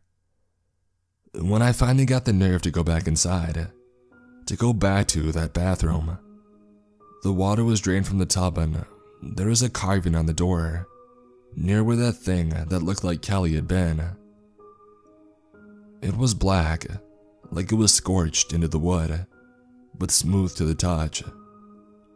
I had a depiction of a rudimentary set of scales, like a symbol and under it one word, or a string of letters. They were both immaculate, like the door had always been that way, and I'd never seen either before in my life. A smell hung in the air too, something I couldn't put my finger on. Some sort of car smell or an outdoor smell, pungent but not entirely unpleasant. I ran my fingers along the symbol and the letters on my bathroom door again, and then took a photo of them with my phone, partly as a record, partly to check another source to see if they were indeed real. Because it was at this point that I had to come to realize that I must be really losing my mind, right? That I must be going insane. My brain must have finally pickled from 10 years of hardcore drinking and drugs, and this was the end of it all. For all I know, maybe I had killed Kelly. Maybe she was riding shotgun in my truck, slowly rotting all this time while I ran around the city enacting some grand drama to mentally distance myself from her murder. But this felt real. It felt real and true, and my fear felt real and true. The scorched carving on my door felt real, which in a way was even more terrifying.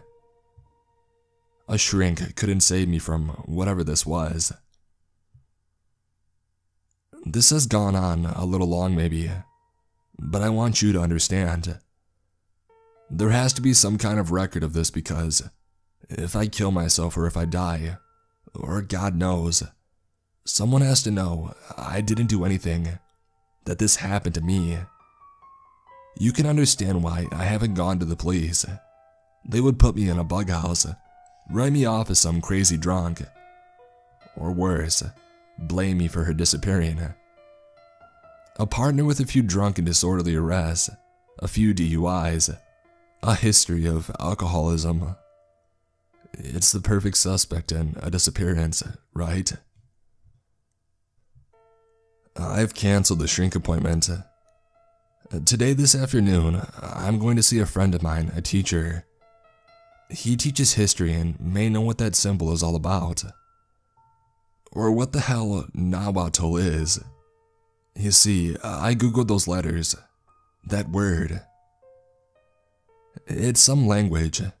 Nahuatl. Ancient Mexican, Aztec, something like that. I can't make sense of it. According to Google, it means, he will destroy us.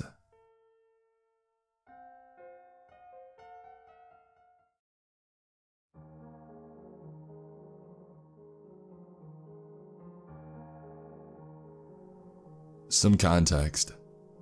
I don't live in America.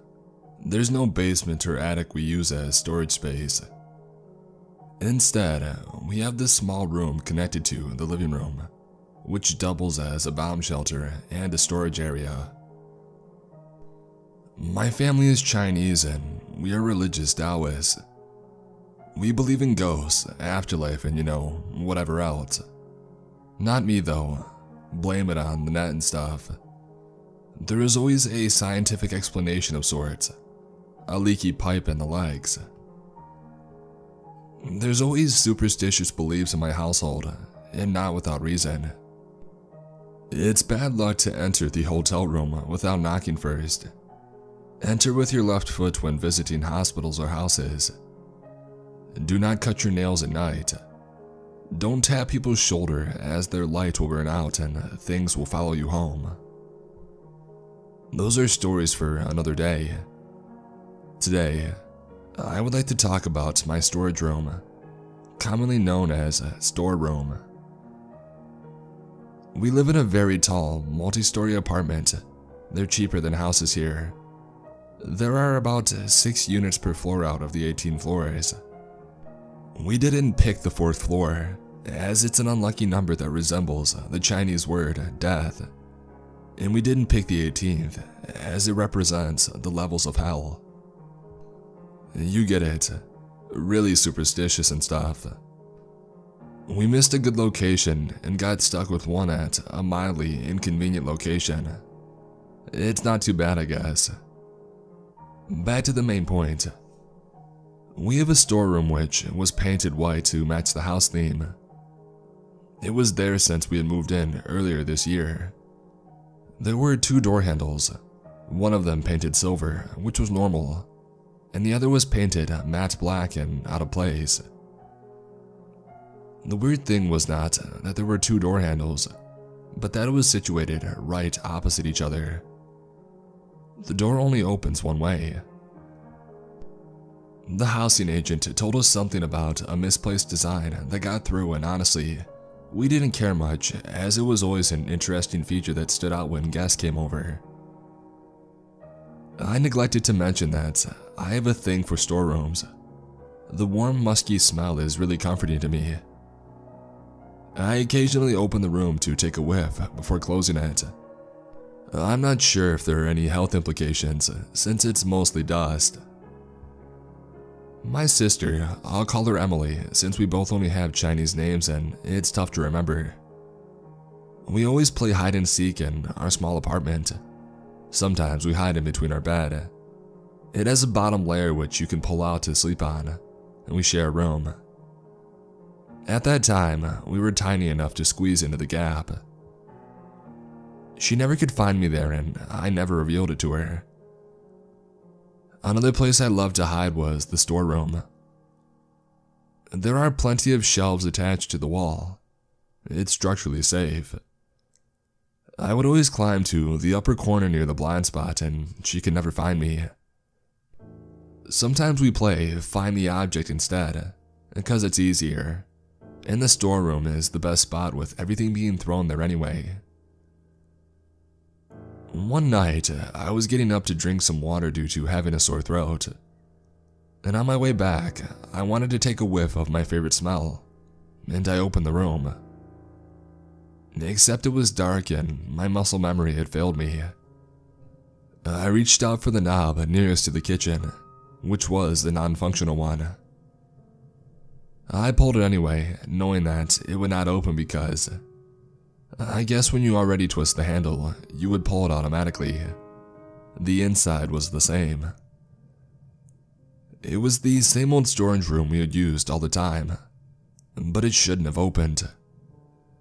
I went inside and turned on the lights before closing the room. The hinges were only attached on one end. There was no way. I opened the usual door handle. There are 2 handles on the inside too, and I exited the storeroom. Nothing out of the ordinary happened, and figured I should reveal this to my parents the next day. It was an interesting discovery. I told Emily first and she scoffed at me, obviously thinking that I was trying to trick her. She went to prove it to me by opening the door, which didn't open. Was it a dream? I thought to myself, bewildered. Well, I played it off as a joke and I left it at that. I was always the groggy type when I woke up from a nap or sleep. Maybe I remembered wrong. Nothing out of the ordinary happened afterwards. I would still sniff my storeroom and went about my days as usual. Little did I know, Emily had found out about the hiding spot and used it as her own. Being the older sibling, I had been given the task to fetch her back from school when she was done. We had different school timings. Mine ends during noon and hers in the evening. We were playing hide and seek before our parents were home and she had hid in the storeroom. Of course I figured out since it was my spot. I crept outside the door and heard her giggling already. There is a vent at the top, so sounds do enter and escape quite easily. I wonder where you could be. Maybe the storeroom. I purposefully voiced out loud, just enough for her to hear. I heard her suck in a huge breath and held back on breathing. I chuckled internally. Sometimes I would just let her win so she feels better. Alright, I give up. You can come out now. And I heard her climbing down the shelves to open the door. I stared at the door, ready to give her a jump scare, and to my surprise, I saw the matte black candle turning downwards instead. She didn't even have on the lights. Figured she would have gotten the wrong one. Emily was really competitive. I couldn't hide in the darkness all by myself. To my surprise, the door opened the wrong way. It couldn't have. A gush of cold wind blew past me as the door opened. I waited, ready to pounce. Emily didn't exit the room, and she never did. I went inside to check and she wasn't there. It's like she disappeared. Was the game still on? I was so sure she was inside. More than a little confused, I kept calling out to her to come out. I had lost and the game was over. I wouldn't scare her or tickle her. Soon the feelings of worry turned into dread, as she continued hiding and my parents were almost home. I would be in trouble if anything happened to Emily, and more importantly, I don't actually know if anything had happened to her. When my parents came home to my sobbing and crying out for my little sister, they knew something was wrong. I told them time and time again the storeroom ate her up. She went in and disappeared. But they were having none of it. So much for being superstitious. To their credit, they did check the storeroom, but it was truly empty. I could see her footprints disturbing the settled dust on the shelves. Minutes turned to hours and hours turned to days. A police report was made. They insisted that I did not pick her up from school and somebody had abducted her.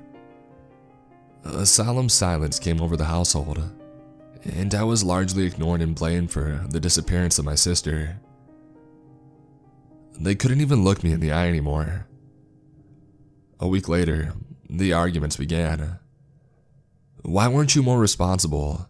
You're always at work. Do you even care for the family? This was it. I knew if I didn't do anything, I would not only lose my sister but my family as well. They started leaving food offerings for her within the following week, hallucinating that she had visited the house saying that she was hungry. It is symbolism of both respect and acceptance that she was gone. We made offerings for her every night. We hoped that she had food to eat in the afterlife if she was truly gone. That night, after my parents went to sleep in separate rooms, I snuck into the living room where the storage room is. I had a theory, a stupid and extremely superstitious theory, but one nonetheless, and I was going to try it out. If not for my own curiosity, then for my little sister, whom I had spent my entire childhood with. I gingerly touched the black door handle and twisted, entered the room and I closed it. I sucked in a deep breath when I heard my little sister's nervous sobs from outside the room. I turned the black handle and I exited the storeroom. It was our apartment, but something was off. Immediately, I could feel the air was different. It was neither cold or hot, but it had been raining the entire night and it was extremely cold. Now it was silent and eerie. I couldn't feel the temperature nor the air. It was as if I was moving through the void, a non-existent space. Realization hit me when I realized I wasn't breathing for the past minute. I had no need to. I turned my attention towards the sound of my sister's sobs towards the bedroom. On my way there, I couldn't feel any weight, as if there was no gravity, but I was definitely touching the ground. I just felt weightless. The windows revealed an orange hue. I looked out and saw a blood-red moon staring down at us. Our neighbors' houses were still there, as is the decorations. Something was out of place though. The vase might be a different color, their bicycles a different brand. Their windows were more worn down than usual. And that's when I turned back to look at our own house and I noticed the same thing. The pictures were hung but in different order around the house. The number of lights that we had on was more than usual. Our door handles were all in opposite directions. It wasn't safe. If I could hear my own heart, this would definitely be the time that it would be thumping in my ears. But it didn't. My body was silent. I wasn't breathing and my heart wasn't pumping. I needed to find my sister and bring us home. I ran into the room where I heard the sobs to see Emily, curled up into a ball on our parents' bed. Except the room looked different. The little things were out of place. I saw the plates of offering that we had left her in the room half consumed. The look of relief that washed over her was palpable. She didn't even move though, and that worried me. She kept crying my name to come and get her, to save her. I was ready to pick her up and get out of there, but she was stuck. I took a closer look and her legs were fused with the bed. She was slowly melting into the furniture that she was on. Something was preventing her from leaving, or she was too assimilated to leave. The place didn't feel sinister, but it wasn't Earth and we both knew it. I pulled her hard, but it had only seemed to cause great pain to her while producing no results. I had to resort to another method, even if it meant it hurt. I went to the kitchen to grab a knife and to my surprise, it wasn't material. My hand flew right past the knife. I couldn't grab anything else either, just my sister. I dashed back to the room and took a closer look while trying to pull her back more. She was fading, becoming more translucent, something that I hadn't noticed in my panic and happiness of finding her. I remembered some things I read then. I may have not believed in the supernatural before, but I did entertain myself with horror stories here and in other platforms. I reached for my pockets and found a piece of candy that I was saving. Every night since we had started the offerings, I snuck a little piece of candy from it for my own. I would prey upon it as I slept, and I ate it to soothe myself. It was Emily's favorite candy. I had brought it with me. I read that if you ate something from the other world, you would be stuck there. It was how Fays tricked you. But would it work in reverse? There was only one way to find out. I unwrapped the candy and I fed it to Emily in between sobs, and I asked her to suckle it and consume it quickly. I saw a faint smile spread across her lips as she tasted her favorite snack. She slowly became more visible, and I could see her detaching herself from the bed. The previously melted plastic that had fused were giving way, and left a weave of cotton material floating as I lifted her off of the bed. She was in no condition to walk or talk. She would signal weakly about something I could not catch. My first priority was to get her out of there. I went back to the storeroom and opened it. There was only one door handle on the outside. I panicked internally until I closed it.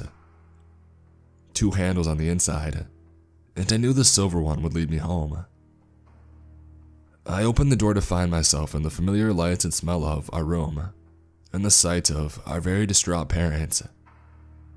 I had been gone for 3 days.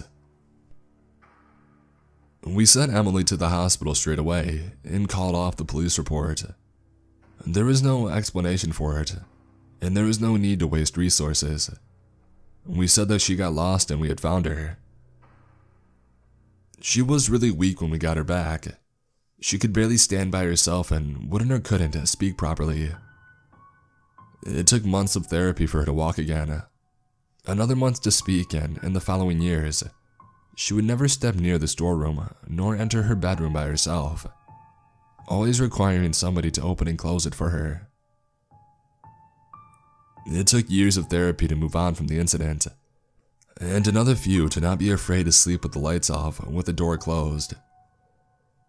This event took a huge toll on my parents emotionally as well.